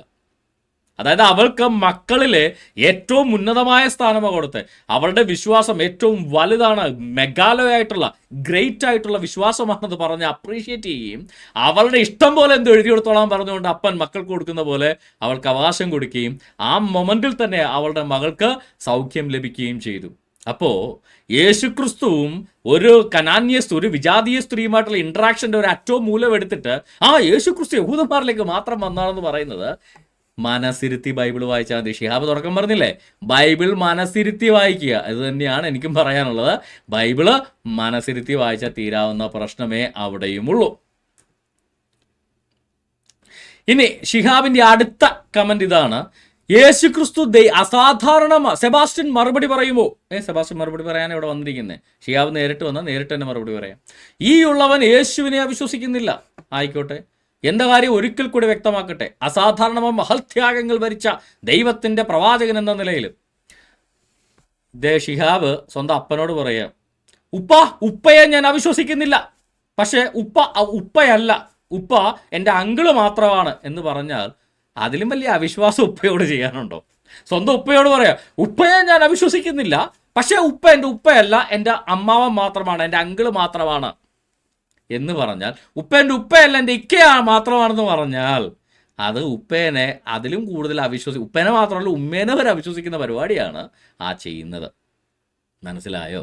അപ്പൊ സർവശക്തനായ ദൈവത്തെ അവൻ മനുഷ്യനായി നമ്മുടെ ഇടയിൽ വന്നപ്പോ നിങ്ങൾ അങ്ങോട്ട് വരെ പറയേ, യേശുവേ നീ വെറും ഒരു പ്രവാചകൻ മാത്രമാണ് കേട്ടോ എന്ന് പറഞ്ഞുകൊണ്ട് യേശുക്രിസ്തുവിനെ ഞാൻ യേശുക്രിസ്തുവിനെ വിശ്വസിക്കുന്നു എന്ന് പറയുന്നത് താങ്കൾ ഉപ്പയല്ല വെറും ഇക്കയാണ് എന്ന് പറയുന്നത് പോലുള്ള വിശ്വാസമായി പോവും. അമ്മാതിരി വിശ്വാസം യേശുക്രിസ്തുവിനെടുക്കുക വേണ്ട. അങ്ങനെയുള്ള ആളുകൾ യേശുവിന് വേണ്ട. കർത്താവിനിപ്പോൾ നിങ്ങളെയൊക്കെ പോലുള്ള മുസ്ലിങ്ങളെ കൂട്ടിയിട്ട് കർത്താവിന് വല്ല മെച്ചമൊന്നുമില്ല. നിങ്ങൾക്ക് രക്ഷ വേണമെങ്കിൽ മതി കർത്താവിന്. അല്ലെ കർത്താവിനെ മഹാനാക്കാൻ വേണ്ടി നിങ്ങളുടെ പിന്തുണ ഒന്നും ഞങ്ങളുടെ കർത്താവിന് ആവശ്യമില്ല. അവൻ പടച്ച റബ്ബാണ്. അവന് നിങ്ങളുടെ പിന്തുണ കൊണ്ട് ആളാവേണ്ട ഗതികേടൊന്നും കർത്താവ് യേശു ക്രിസ്തുവിന് സംഭവിച്ചിട്ടില്ല. അപ്പൊ ദൈവത്തിന്റെ പ്രവാചകൻ എന്ന നിലയിലാണ് ഇദ്ദേഹത്തിന് യേശു ക്രിസ്തുവിനെ ഇതെന്താ പറയുന്നത്. യേശു ക്രിസ്തു എന്തായാലും മറുപടി പറയുന്നത്, യേശുക്രിസ്തു ഫിലിപ്പിന്റെ കൈസരിയുടെ പ്രദേശത്തെത്തിയ ശേഷം മത്തായിയുടെ സുവിശേഷം 16:13 മുതലുള്ള വാക്യങ്ങൾ തന്റെ ശിഷ്യന്മാരോട്, ജനങ്ങൾ മനുഷ്യപുത്രനെ ആരെന്ന് പറയുന്നു എന്ന് ചോദിച്ചു. ചിലർ യോഹന്നാൻ സ്നാപകനെന്നും ചിലർ ഏലിയാവെന്നും വേറെ ചിലർ ഇരമ്യാവോ പ്രവാചകന്മാരിൽ ഒരുത്തനോ, അതാണല്ലോ മുസ്ലിങ്ങൾ പറയുന്നേ, മുഹമ്മദ് പറയുന്നേ, ഈ ഷിഹാബ് പറയുന്നേ, മുഹമ്മദിന്റെ അള്ളാഹ് പറയുന്നേ. യേശു ക്രിസ്തു ആരാന്നാ പറയുന്നത്? പ്രവാചകൻ, 1,00,000 ചില്ലാനം പ്രവാചകന്മാരിൽ ഒരുത്തൻ. അങ്ങനെയൊക്കെ അന്നത്തെ ജനങ്ങളും പറഞ്ഞിരുന്നു എന്നും പറയുന്നു എന്നവർ പറഞ്ഞു. നിങ്ങളോ എന്നെ ആരെന്ന് പറയുന്നു എന്ന് അവൻ ചോദിച്ചതിന് ശിമോൻ പത്രോസ്, നീ ജീവനുള്ള ദൈവത്തിന്റെ പുത്രനായ ക്രിസ്തു എന്നുത്തരം പറഞ്ഞു. ജീവനുള്ള ദൈവത്തിന്റെ പുത്രനായ ക്രിസ്തു, അതൊരു ഫ്രൈസ് ആണ്, യൂസേജ് ആണ്. ജീവനുള്ള ദൈവത്തിന്റെ പുത്രനായ ക്രിസ്തു, നീ മശിഹയാണ് എന്നുത്തരം പറഞ്ഞു. യേശു അവനോട്, ബറിയോന ശിമയോനെ, നീ ഭാഗ്യവാൻ, ജഡരക്തങ്ങളല്ല സ്വർഗസ്ഥനായ എൻ്റെ പിതാവത്ര നിനക്കിത് വെളിപ്പെടുത്തിയത്. ഇപ്പം എന്ത് മനസ്സിലായി? യേശു ക്രിസ്തു പ്രവാചകന്മാരിൽ ഒരുത്തനാണോ? യേശു ക്രിസ്തു ഏലിയാവാണോ? യേശു ക്രിസ്തു യോഹന്നാൻ സ്നാപകനാണോ? ഇതൊന്നുമല്ല യേശു ക്രിസ്തു. യേശു ക്രിസ്തുവിന് അതിൽ ആ കൂട്ടത്തിൽ ഏറ്റവും യോജിക്കുന്ന യൂസേജ് എന്താ? യേശു ക്രിസ്തു ക്രിസ്തുവാണെന്നുള്ളതാണ്. ജീവനുള്ള ദൈവത്തിൻ്റെ പുത്രനായ ക്രിസ്തുവാണെന്നുള്ളതാണ്. ദാവീദ് പുത്രനായ ക്രിസ്തുവാണെന്നുള്ളതാണ് ഏറ്റവും കൂടുതൽ യേശു ക്രിസ്തുവിന് അവിടെ യോജിക്കുന്നത്. അല്ലാതെ യേശു ക്രിസ്തു പ്രവാചകന്മാരിൽ ഒരുത്തനാണെന്ന് യേശു ക്രിസ്തു പറഞ്ഞിട്ടില്ല. യേശു ക്രിസ്തു അങ്ങനെ പറയരുതെന്നാണ് പറഞ്ഞത്. അതല്ലാത്ത ഒപ്പീനിയൻ പറഞ്ഞ പത്രോസിനെ യേശു ക്രിസ്തു അഭിനന്ദിക്കുകയാണ് ചെയ്തത്. അപ്പോൾ ഈ പ്രവാചകന്മാരിൽ ഒരുത്തനാണ് യേശു ക്രിസ്തു എന്നുള്ളത് യേശു ക്രിസ്തു അല്ല, നിങ്ങളുടെ വല്ല ഈസാ നബിയുടെ കേസു ആയിരിക്കും, അല്ലാതെ യേശു ക്രിസ്തുവിൻ്റെ കേസല്ല. അതുകൊണ്ട് ഞങ്ങളുടെ കർത്താവിനെ വിട്ടേര്, നിങ്ങളുടെ ഈസാ നബിയോ ഊസാ നബിയോ ആരുടെങ്കിലും പുറകെ വെക്കോ, we don't care about it. ഇനി അദ്ദേഹത്തിന്റെ ആർഗ്യുമെന്റ് അതിനകത്ത് ഒരു കാര്യം, യേശു സ്വയേച്ഛയാൽ കുരിശിൽ മരിക്കുന്ന ഇഷ്ടപ്പെട്ടില്ല എന്ന് വിശ്വസിക്കുകയല്ലാതെ മറ്റു മാർഗങ്ങളൊന്നുമില്ല. ശത്രുക്കൾ അദ്ദേഹത്തെ ക്രൂശിക്കാൻ വധിക്കാൻ ശ്രമിക്കുന്നതിന്റെ തലേന്ന് തൻ്റെ അനുയായികളോടൊപ്പം യേശുക്രിസ്തു രാത്രിയിൽ ഉടനീളം പ്രാർത്ഥിച്ചു എന്നൊക്കെ പറയാം. അതായത് യേശുക്രിസ്തു ക്രൂശിക്കപ്പെട്ടിട്ടില്ല എന്ന് സ്ഥാപിക്കാൻ വേണ്ടി ഒരു സുദീർഘമായ ലേഖനം ഇദ്ദേഹം എഴുതുക, യേശുക്രിസ്തു ക്രൂശിക്കപ്പെട്ടിട്ടില്ല എന്ന്. ബൈബിളിൽ യേശു പറയുന്നത് എന്താണെന്നറിയോ? യേശുക്രിസ്തു മരിക്കില്ല എന്ന് പറഞ്ഞവന്മാരെല്ലാം സാത്താൻ്റെ ആളുകളാണ്. മത്തായിയുടെ സുവിശേഷം 16-ാം അധ്യായം 21 മുതൽ 23 വാക്യങ്ങൾ. അന്നു മുതൽ യേശു, ഷിഹാബ് പറഞ്ഞ എന്താ? യേശുക്രിസ്തു മരിക്കാൻ ഇഷ്ടപ്പെട്ടില്ല, യേശുക്രിസ്തു രക്ഷപ്പെട്ട് ഓടുകയായിരുന്നു, യേശുക്രിസ്തു കൊല്ലപ്പെട്ടിട്ടില്ല എന്നൊക്കെയാണ് ഷിഹാബൊക്കെ പറയുന്നത്. നമുക്ക് യേശുക്രിസ്തു എന്താ പറയുന്നത് നോക്കാം. ഷിഹാബ് പറയുന്നതല്ലോ, യേശു എന്താ പറയുന്നത്? അന്നു മുതൽ യേശു താൻ യെരുശലേമിൽ ചെന്നിട്ട് മൂപ്പന്മാർ, മഹാപുരോഹിതന്മാർ, ശാസ്ത്രിമാർ എന്നിവരാൽ പലതും സഹിച്ച് കൊല്ലപ്പെടുകയും, എങ്ങനെ പലതും സഹിച്ച കൊല്ലപ്പെടുകയല്ല, പലതും സഹിച്ച ഒളിച്ചോടി ജമ്മു കാശ്മീരിൽ പോകുന്നതാണോ? ഷിഹാബേ അല്ല, പലതും സഹിച്ച കൊല്ലപ്പെടുകയും 3-ാം നാൾ ഉയർത്തെഴുന്നേൽക്കുകയും വേണ്ടത് എന്ന് ശിഷ്യന്മാരോട് പ്രസ്താവിച്ചു തുടങ്ങി. അപ്പൊ പത്രോസ് അവനെ വേറിട്ട് കൊണ്ടുപോയി, കർത്താവേ അരുതേ, നിനക്കങ്ങനെ ഭവിക്കരുതേ, യേശുക്രിസ്തു മരിക്കാൻ പാടില്ല എന്ന് പത്രോസ് പറഞ്ഞു. ഇവിടെ ഷിഹാബ് പറയുന്നു, മുഹമ്മദ് പറയുന്നു, ഖുറാനിലെ അള്ളാഹ് പറയുന്നു യേശുക്രിസ്തു മരിക്കാൻ പാടില്ല എന്ന്. അയ്യോ കർത്താവേ, നിനക്ക് അരുതേ, നിനക്കങ്ങനെ ഭവിക്കരുതേ, നീ മരിക്കരുതേ എന്ന് പത്രോസ് അവനെ വിളിച്ച് ശാസിച്ചു തുടങ്ങി. യേശു തിരിഞ്ഞ പത്രോസിനോട്, സാത്താനെ എന്നെ വിട്ടു പോവും. അപ്പം ഈ ഖുറാനിലെ അള്ളാഹ് ആരായി? സാത്താൻ. ഖുറാൻ ഉണ്ടാക്കിയ മുഹമ്മദ് ആരായി? സാത്താൻ. ഈ ഷിഹാബ് ആരായി? സാത്താൻ. അപ്പം ഇതിൻ്റെ ഉള്ളിലിരിക്കുന്ന ആത്മാവ് സാത്താനുമാണെന്ന് യേശുക്രിസ്തു പറഞ്ഞാൽ പോരെ? യേശുക്രിസ്തു മരിച്ചില്ല എന്ന് പറയുന്ന ഷിഹാബായാലും മുഹമ്മദ് ആയാലും ഖുറാൻ ആയാലും അവരെല്ലാം സാത്താനിൽ നിന്നുള്ളതാണെന്ന്, ഖുറാനിലെ അള്ളയായാലും അതെല്ലാം സാത്താനിൽ നിന്നുള്ളതാണെന്ന് ഈ മുഹമ്മദ് ഇത് പറയുന്നതിന് 600 വർഷങ്ങൾക്ക് മുന്നേ കർത്താവായ യേശുക്രിസ്തു പറഞ്ഞിട്ടുണ്ട്. അപ്പോൾ പൊന്നു ഷിഹാബെ, ഉള്ളിലിരിക്കുന്ന ആത്മാവ് സാത്താനാണെന്ന് മനസ്സിലായിരിക്കുമ്പോൾ, ഈ കൊണ്ടടക്കണ പുസ്തകമായ ഖുറാൻ സാത്താൻ ഉണ്ടാക്കിയതാണെന്ന് മനസ്സിലായപ്പോൾ, അത് പ്രവചിച്ചുണ്ടാക്കിയെന്ന് പറയുന്ന മുഹമ്മദ് സാത്താനെന്ന് മനസ്സിലായപ്പോൾ, അതിനകത്ത് യേശു മരിക്കില്ല എന്ന് പറഞ്ഞ അള്ളാഹ് സാത്താന എന്ന് മനസ്സിലായി കഴിഞ്ഞപ്പോൾ, താങ്കൾ ഇനി സാത്താന്യ മതത്തിൽ വിശ്വസിക്കണോ, കർത്താവ് യേശു ക്രിസ്തുവിനെ വിശ്വസിച്ച് ഒരു ക്രിസ്ത്യാനിയായി മാറണമോ എന്ന് താങ്കൾ തന്നെ തീരുമാനിക്കുക. അപ്പോൾ ക്രിസ്തു മരിക്കില്ല എന്ന് പറയുന്നത് സാത്താനിൽ നിന്നുള്ള ഉപദേശമാണ്. അത് ഇസ്ലാം മതത്തിലുണ്ടെങ്കിൽ അത് സാത്താന്യ മതമാണ്. അത് അള്ളാഹ് പറഞ്ഞെങ്കിൽ അള്ളാഹ് സാത്താനാണ്. അത് മുഹമ്മദ് പറഞ്ഞെങ്കിൽ മുഹമ്മദിൽ ഇരുന്ന ആത്മാവ് സാത്താന്റെ ആത്മാവാണ്. സാത്താന്യ വചനങ്ങളാണ്, സാത്താനിക് വേഴ്സസ് ആണ് മുഹമ്മദ് പറഞ്ഞത് എന്ന് വളരെ വ്യക്തമായിട്ട് നമുക്ക് കാണാൻ സാധിക്കും. അത് വളരെ കൃത്യമായിട്ട് ബൈബിളിൽ പറയുന്നു. എന്നാൽ രസം എന്താണെന്നറിയോ? ഇവരുടെ കയ്യിരിക്കുന്ന ഖുറാനകത്ത് ഇന്ന് വരെ വെളിവുണ്ടായിട്ടില്ല യേശു ക്രിസ്തു കൊല്ലപ്പെടുമോ കൊല്ലപ്പെടില്ലയോ എന്ന്. ഈസാ നബി വഫാത്തായോ ഇല്ലേ എന്ന് ഒരുറപ്പും ഈ അള്ളാഹിനില്ല, മുഹമ്മദിനും ഇല്ല. ഖുറാനിലെ 5-ാമത്തെ സൂറ 117-ാമത്തെ ആയത്ത്, സൂറത്ത് അൽ മാഇദയിൽ 117-ാമത്തെ ആയത്തെടുത്ത ഈസ മരിച്ചോ? യേസ്, ഈസ മരിച്ചു. ഈസ മരിച്ചു സ്വർഗത്തിൽ എന്നിട്ട് അള്ളാഹിനോട് സംസാരിക്കുന്ന കാര്യം വരെ എഴുതിയിട്ടുണ്ട്. പിന്നെ നീ എന്നെ വഫാത്താക്കിയപ്പോൾ നീ തന്നെയായിരുന്നവരെ നിരീക്ഷിച്ചിരുന്നവൻ, ഫലമ്മത്ത വഫായിത്തനി, നീ എന്നെ വഫാത്താക്കിയപ്പോൾ, നീ എന്നെ മരിപ്പിച്ചപ്പോൾ, നീ എന്നെ കൊന്നപ്പോഴേ എന്തു പറ്റി? അപ്പോൾ നീ തന്നെയായിരുന്നു അവരെ, യഹൂദന്മാരെ എല്ലാം നിരീക്ഷിച്ചിരുന്നത്, നീ എല്ലാ കാര്യത്തിനും സാക്ഷിയാണെന്ന്. അപ്പോൾ സൂറത്ത് അൽ മാഇദ ഖുർആൻ 5-ാം അധ്യായം 117-ാമത്തെ ആയത്തെത്തിയപ്പോഴേക്കും ഈസ മരിച്ചു. അല്ലാഹു അതേ, ഈസ മരിച്ചു, സ്വർഗത്ത് വന്നിട്ട് ഈസ പറയുന്നുണ്ടല്ലോ. ഈസ പറയുകയാണ്, നീ എന്നെ വഫാത്താക്കിയപ്പോൾ, നീ എന്നെ മരിപ്പിച്ചപ്പോൾ നീ തന്നെയായിരുന്നു അവരെ നിരീക്ഷിച്ചിരുന്നവൻ. അപ്പം ഈസ വഫാത്തായോ അല്ലാ? യെസ്, ഈസ വഫാത്തായി എന്ന് അള്ളാഹു മറുപടി പറയും. ഖുർആനിലെ സൂറത്ത് ആലു ഇമ്രാൻ 55-ാമത്തെ ആയത്ത്, ഈസ മരിച്ചു അല്ലാഹു, മരിച്ചു മോനെ എന്ന് അള്ളാഹു അവിടെ പറയും. അള്ളാഹു പറഞ്ഞ സന്ദർഭം, ഹേ ഈസ, തീർച്ചയായും നിന്നെ നാം വഫാത്താക്കുകയും, അതായത് മരിപ്പിക്കുകയും, എൻ്റെ അടുക്കിലേക്ക് നിന്നെ ഉയർത്തുകയും ചെയ്യും.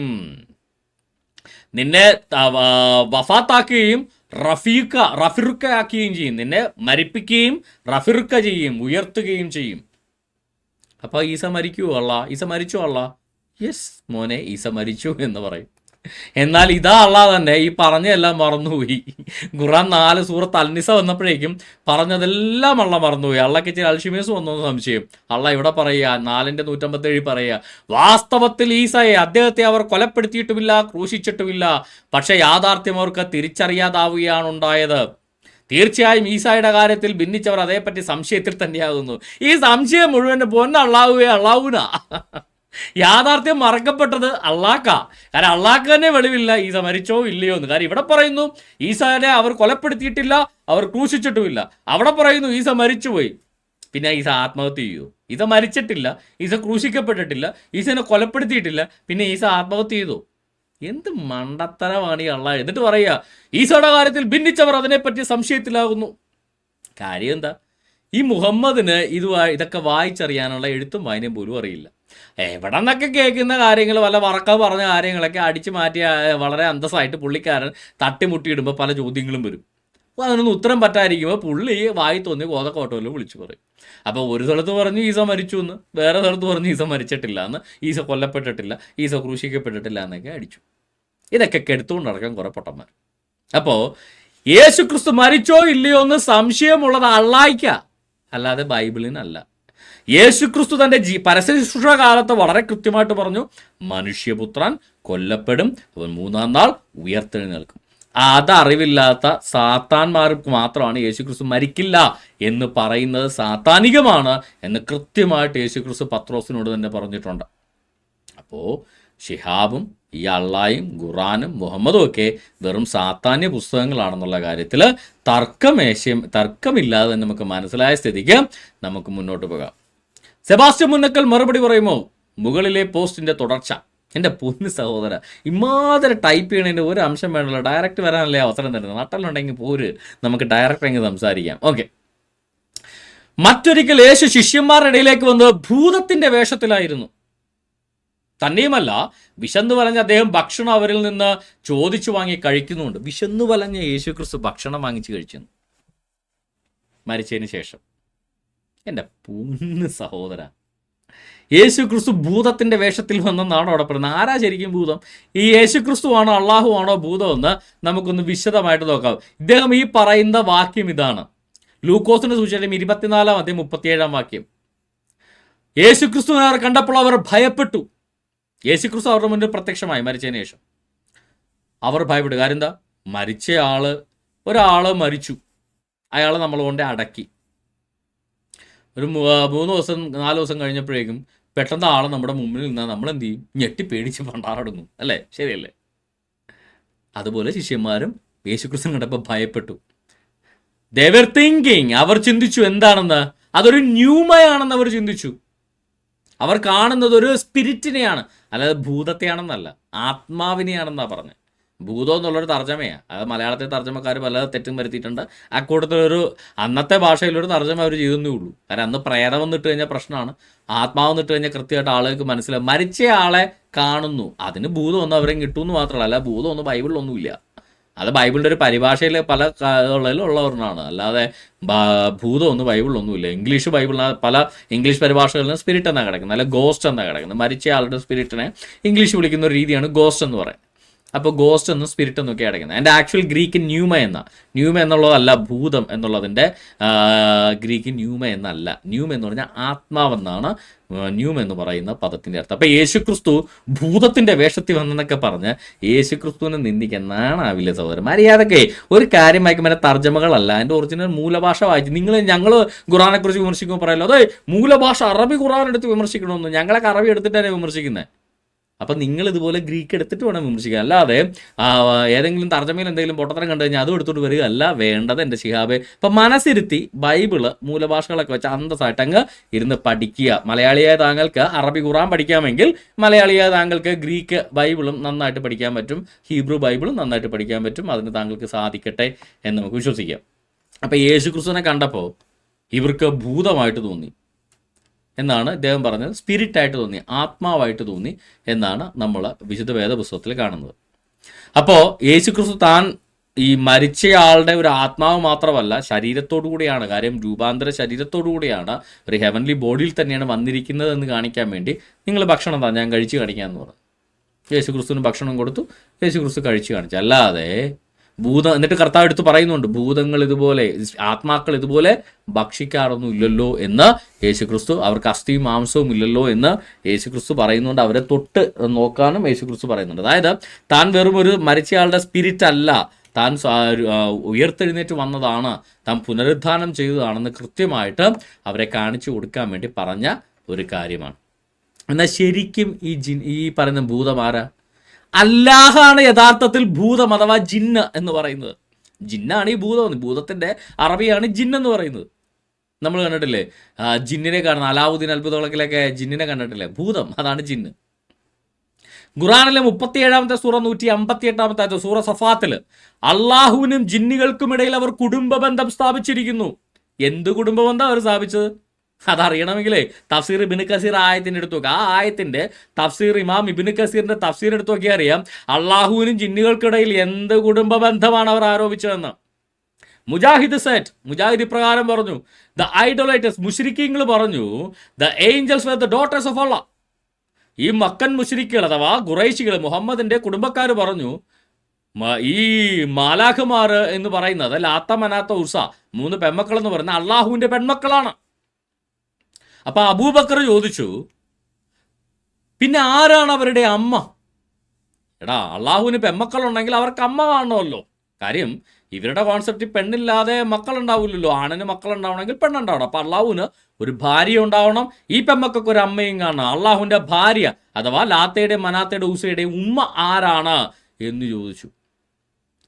അപ്പോൾ മുശ്രിക്കീങ്ങൾ പറഞ്ഞു, മുഹമ്മദിൻ്റെ കുടുംബക്കാർ പറഞ്ഞു, the daughters of the leaders of the jinn. ഈ ഭൂതങ്ങളുടെ നേതാക്കളുടെ മക്കളാണ്, പെൺമക്കളാണ് അള്ളാഹുവിൻ്റെ ഭാര്യമാർ. അതായത് ഫുള്ളൊരു ഭൂതകുടുംബം, ഭൂതങ്ങളെ കല്യാണം കഴിച്ച് ഭൂതങ്ങളായ മക്കളുള്ള ഒരു ഭൂതമായിരുന്നു ഈ അള്ളാഹു എന്ന്, ഒരു ജിന്നായിരുന്നു ഈ അള്ളാഹ് എന്ന് ഖുറൈശി പേഗൻ മതത്തിലെ അള്ളാഹു നമുക്ക് കൃത്യമായിട്ട് കാണാം. ഈ അള്ളാഹിനെയാണ് ഏകദൈവമെന്നും സൃഷ്ടാവെന്നും വിളിച്ചുകൊണ്ട്, അതായത് സ്വന്തം വാപ്പയെന്ന് വിളിക്കാതെ അപ്പുറത്തെ വീട്ടിലെ ബംഗാളിനെ കയറി വാപ്പയെന്ന് വിളിക്കുന്ന പരിപാടിയാണ് ഇവിടെ മുഹമ്മദീയത. യഥാർത്ഥ സൃഷ്ടാവായ ദൈവം ആരാ? പ്രവാചകന്മാരുടെ ദൈവമായ തൗറാത്തിലുള്ള യാഹുവേ എന്ന ഏകദൈവം. മോശെ ആരാധിച്ച, അബ്രഹാം ആരാധിച്ച, ഇസ്ഹാക്ക് ആരാധിച്ച, യാക്കോബ് ആരാധിച്ച യാഹുവേ എന്ന സൃഷ്ടാവായ ഏകദൈവം. ആ ദൈവത്തെ സൃഷ്ടാവെന്ന് വിളിക്കുന്നവർ അപ്പുറത്തെ വീട്ടിലെ ബംഗാളി ഭൂതത്തെ കയറി വിളിക്കുക അള്ളാഹ് എന്ന് പറയുന്ന ജിന്നുകളിൽപ്പെട്ട ഒരാളെ, ജിന്നുകളുടെ നേതാക്കന്മാരുടെ പെൺമക്കളെ ഭാര്യയാക്കി, അതായത് ജിന്നുകളുടെ നേതാവിൻ്റെ മരുമോനായ അള്ളാഹു എന്ന ജിന്നിനെ, ജിന്നുകളുടെ ബാപ്പയായ അള്ളാഹുവിനെ ഈ സൃഷ്ടാവായ ദൈവത്തിന് കൊടുക്കേണ്ട മഹത്വം എല്ലാം കൊടുക്കുക. അതായത് സ്വന്തം വാപ്പക്ക് കൊടുക്കേണ്ട ബഹുമാനവും സ്വന്തം വാപ്പേനെ വാപ്പ എന്ന് വിളിക്കുന്നതിന് പകരം അപ്പുറത്തെ ബംഗാളിൽ നിന്ന് വന്ന ബംഗാളിനെ കയറി വാപ്പ എന്ന് വിളിക്കുകയും വാപ്പക്ക് കൊടുക്കേണ്ട ബഹുമാനം കൊടുത്താൽ എന്ത് വിഷമം സ്വന്തം വാപ്പക്ക് ഉണ്ടാവും നിങ്ങൾ ആലോചിച്ചിട്ടുണ്ടോ? ആ വിഷമമാണ് അള്ളാനെ സൃഷ്ടാവെന്നും പടച്ചതമ്പരാനെന്നും വിളിക്കുമ്പോൾ യഥാർത്ഥ സർവശക്തനായ ദൈവമായി യാഹുവയ്ക്ക് ഉണ്ടാകുന്നത്, മോശ ആരാധിച്ച ദൈവമായി യാഹുവയ്ക്ക് ഉണ്ടാകുന്നത്, തൗറാത്തിൽ പറയുന്ന യാഹു എന്ന് സൃഷ്ടാവായ ഏകദൈവത്തിന് ഉണ്ടാകുന്നതെന്ന് നിങ്ങളൊന്ന് ചിന്തിച്ചു നോക്കുക. അപ്പോൾ ഇതാണ് ഭൂതം, അല്ലാതെ യേശു അല്ല കേട്ടോ. അപ്പോൾ ഖുറാനിലെ 37-ാമത്തെ സൂറ 158-ാമത്തെ ആയത്തിൽ നമ്മൾ ഈ വായിച്ച ആയത്തിന് ഇമാം നമ്മുടെ അമാനി മൗലവിയുടെ തഫ്സീറിൽ 4077-ാമത്തെ പേജിൽ ആ തഫ്സീർ അങ്ങ് വിശദീകരിക്കുന്നുണ്ട് അമാനി മൗലവി. അതിനകത്ത് എന്താ പറയുന്നത്? ഈ വാക്യത്തിന്റെ ഉദ്ദേശ്യം മലക്കുകളാണെന്ന് വെക്കുമ്പോൾ അവർക്കും അള്ളാഹുവിനും ഇടയിൽ മുശ്രിക്കുകൾ കുടുംബബന്ധം സ്ഥാപിക്കുന്നു എന്നതിന്റെ താല്പര്യം വ്യക്തമാണ്. മലക്കുകൾ അള്ളാഹുവിന്റെ പുത്രിമാരെന്ന വാദമനുസരിച്ച് അള്ളാഹുവും അവരും ഒരേ വർഗത്തിൽപ്പെട്ടവരാണെന്നും, അതായത് അള്ളാഹുവും ഒരു ജിന്നാണെന്നും അള്ളാഹു അവരുടെ ജനയിതാവ് വാപ്പയാണെന്നും വരുമല്ലോ. അതായത് ഖുറൈശികളുടെ വിശ്വാസപ്രകാരം അള്ളാഹു ഒരു ജിന്നാണ്, അള്ളാഹു ജിന്നുകളായ ഈ ദേവതമാരുടെ, ഈ ലാത്തയുടെ മനാത്തയുടെ ഉസയുടെയൊക്കെ വാപ്പയുമാണെന്നാണ് ഖുറൈശികളുടെ വിശ്വാസം. താഴേക്ക് വായിക്കുമ്പോൾ ജിന്നുകളിലെ നേതാക്കളായ ചിലരുടെ പെൺമക്കളെ അള്ളാഹു വിവാഹം കഴിച്ചിട്ടുള്ളതായി ഗുസാ ഗോത്രക്കാരും കിനാന ഗോത്രക്കാരും വിശ്വസിച്ചിരുന്നുവെന്നും ജിന്നുവർഗവും അള്ളാഹുവും തമ്മിൽ വൈവാഹിക ബന്ധമുള്ളതായി യഹൂദരും പറഞ്ഞിരുന്നുവെന്നും നിവേദനം ചെയ്യപ്പെട്ടിട്ടുണ്ട്. അതായത് ഈ ഖുറൈശികളുടെ അള്ളാഹ് എന്ന് പറയുന്ന ഈ പേഗൻ ദേവന് ജിന്നുകളായ ഭാര്യമാരുണ്ടെന്ന് യഹൂദന്മാർ വരെ രേഖപ്പെടുത്തിയിട്ടുണ്ടെന്ന്. എന്തായാലും യാഹു എന്ന സൃഷ്ടാവായ ഏക ദൈവത്തിന് ഭാര്യയുള്ളതായിട്ട് ഒരു യഹൂദൻ രേഖപ്പെടുത്തിയിട്ടില്ല. അപ്പോൾ എന്ത് മനസ്സിലാക്കുക, യഹൂദന്മാർ ആരാധിച്ചിരുന്ന, ഈ മോശെ അടക്കമുള്ള പ്രവാചകന്മാർ ആരാധിച്ചിരുന്ന ദൈവമല്ല ഈ അള്ളാഹ്. യഹൂദന്മാർ വരെ എഴുതി വെച്ചിട്ടുണ്ട് ഈ അള്ളാഹ് എന്ന് പറയുന്ന പേഗൻ ദേവന് ജിന്നുകളായ ഭാര്യമാരുണ്ടായിരുന്നു എന്ന് യഹൂദന്മാരുടെ രേഖകളിൽ വരെ ഉണ്ടെന്നാണ് ഇവിടെ അമാനി മൗലവി പറയുന്നത്. അപ്പം യഹൂദന്മാർക്കറിയാം ഈ അള്ളാഹ് എന്ന് പറയുന്ന ആരാണ്, ഒരു ജിന്ന് ദേവനാണെന്ന് യഹൂദന്മാർക്കറിയാം.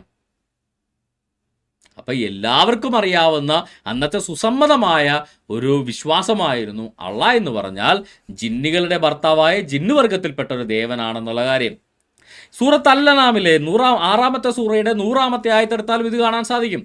അവർ ജിന്നുകളെ അള്ളാഹുവിന് പങ്കാളികളാക്കിയിരിക്കുന്നു, എന്നാൽ അവൻ അവരെ സൃഷ്ടിച്ചാണെന്ന് മുഹമ്മദ് പറയുന്നു. പക്ഷേ അന്നത്തെ വിശ്വാസപ്രകാരം അന്നത്തെ ഖുറൈശി മതത്തിൽ ഈ യഥാർത്ഥത്തിൽ അള്ളാഹു ആരായിരുന്നു, ജിന്നുകളുടെ പങ്കാളിയായിരുന്നു. എന്ത് പങ്കാളി? ദാമ്പത്യ പങ്കാളിയോ? അതാണ് നമ്മളിപ്പോൾ കണ്ടു. ഇനി വേറൊരു പങ്കാളിത്തം കൂടെ ഉണ്ട്, സൃഷ്ടികർമ്മത്തിലെ പങ്കാളിയായിരുന്നു ജിന്നുകളുടെ അള്ളാഹുവും ജിന്നുകളും കൂടാണ് സൃഷ്ടിയെടുത്തത്. ഏത് ജിന്ന്? അതാണ് രസം. They ascribe partners to him the jinn. ജിന്നുകളെ അള്ളാഹുവിന് അവർ പങ്കാളികളാക്കിയിരിക്കുന്നു. ഏത് പങ്കാളി? ദേ സെഡ്, ഈ ഖുറൈശികളെല്ലാം എന്ത് പറഞ്ഞു?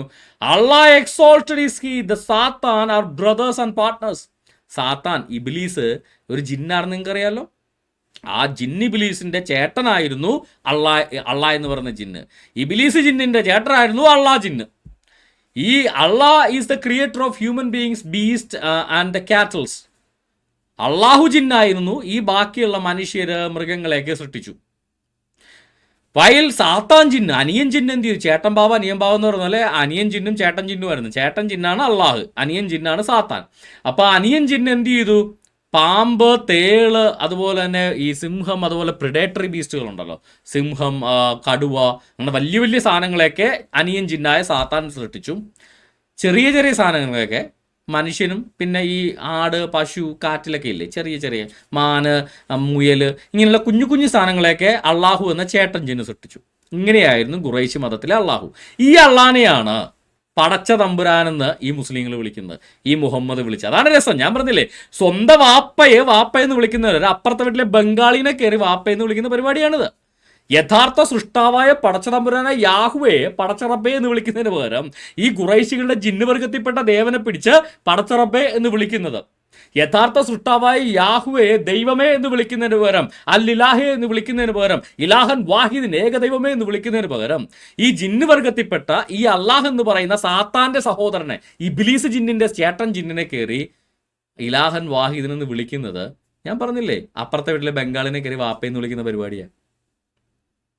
ഇതാണ് ഇസ്ലാം ലോകം. അപ്പോൾ എൻ്റെ പൊന്നു ശിഹാബെ, ഈ ഭൂതമായിട്ട് വരുന്നത് നിങ്ങളുടെ അള്ളായും അള്ളാൻ്റെ അനിയൻ സാത്താനും ഇബ്ലീസുമാണ്, അല്ലാതെ യേശു ക്രിസ്തു അല്ല എന്ന് നമ്മുടെ ശിഹാബിനെ ഒന്ന് ഓർമ്മിപ്പിച്ചുകൊണ്ട് നമ്മൾ മുന്നോട്ട് വന്ന് നവാസി അടുത്തല്ല ശിഹാബ് സഹോദരൻ വന്നിട്ടുണ്ട്. മുകളിൽ കയറ്റാനൊന്നുമില്ല, ഇവിടെ ലിങ്ക് ഇട്ടിട്ടുണ്ട്, ഫേസ്ബുക്കിൽ പിൻ ചെയ്ത് വെച്ചേക്കുന്ന ലിങ്കില്ലേ നഹാസ്, അതായത് നഹാസിൻ്റെ റിപ്ലൈയിൽ ഞാൻ വേണം ഒന്നുകൂടെ പേസ്റ്റ് ചെയ്യാം.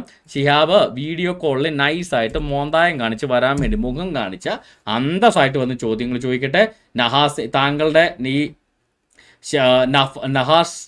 നവാസി അബ്ദുള്ള എന്ന് പറയുന്ന പുള്ളിക്കാരൻ ഇവിടെ കമൻ്റ് ഇട്ടേക്കാണ്, ഷിഹാബ് സഹോദരൻ വന്നിട്ടുണ്ട്, മുകളിൽ കയറ്റാൻ വേണ്ടി ലിങ്ക് ഇട്ടിട്ടുണ്ട്. ആ ലിങ്ക് ക്ലിക്ക് ചെയ്താൽ ഷിഹാബ് സഹോദരന് മുകളിൽ വരാം.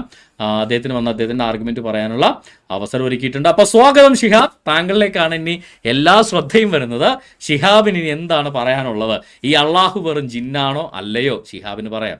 യേശു ക്രിസ്തു മരിച്ചിട്ടില്ല എന്ന് ബൈബിളിൽ പറയുന്നുണ്ടോ? ഷിഹാബിന് തെളിയിക്കാം. വരൂ ഷിഹാബ്, വെൽക്കം. ഇന്നത്തെ നമ്മുടെ പ്രസന്റേഷൻ പാർട്ട് ഇവിടെ അവസാനിക്കുകയാണ്. ഇത്ര നേരം എന്നെ കേട്ട എല്ലാവർക്കും കർത്താവ് യേശു ക്രിസ്തുനാഥ് നന്ദി സ്നേഹത്തെ അറിയിക്കുന്നു. നമുക്ക് നമ്മുടെ ക്ലബ് ഹൗസ് അല്ലെങ്കിൽ ഗൂഗിൾ മീറ്റ് ഡിസ്കഷൻ പാർട്ടിലേക്ക് കിടക്കാം. അദ്ദേഹം ഗൂഗിൾ മീറ്റിലോ ക്ലബ് ഹൗസിലോ എവിടെയാണെന്ന് വെച്ചാൽ ജോയിൻ ചെയ്യട്ടെ. അതിനുള്ള അവസരം അദ്ദേഹത്തിനുണ്ട്. നമുക്ക് നമ്മുടെ ഡിസ്കഷൻ പാർട്ടിലേക്ക് കിടക്കാം.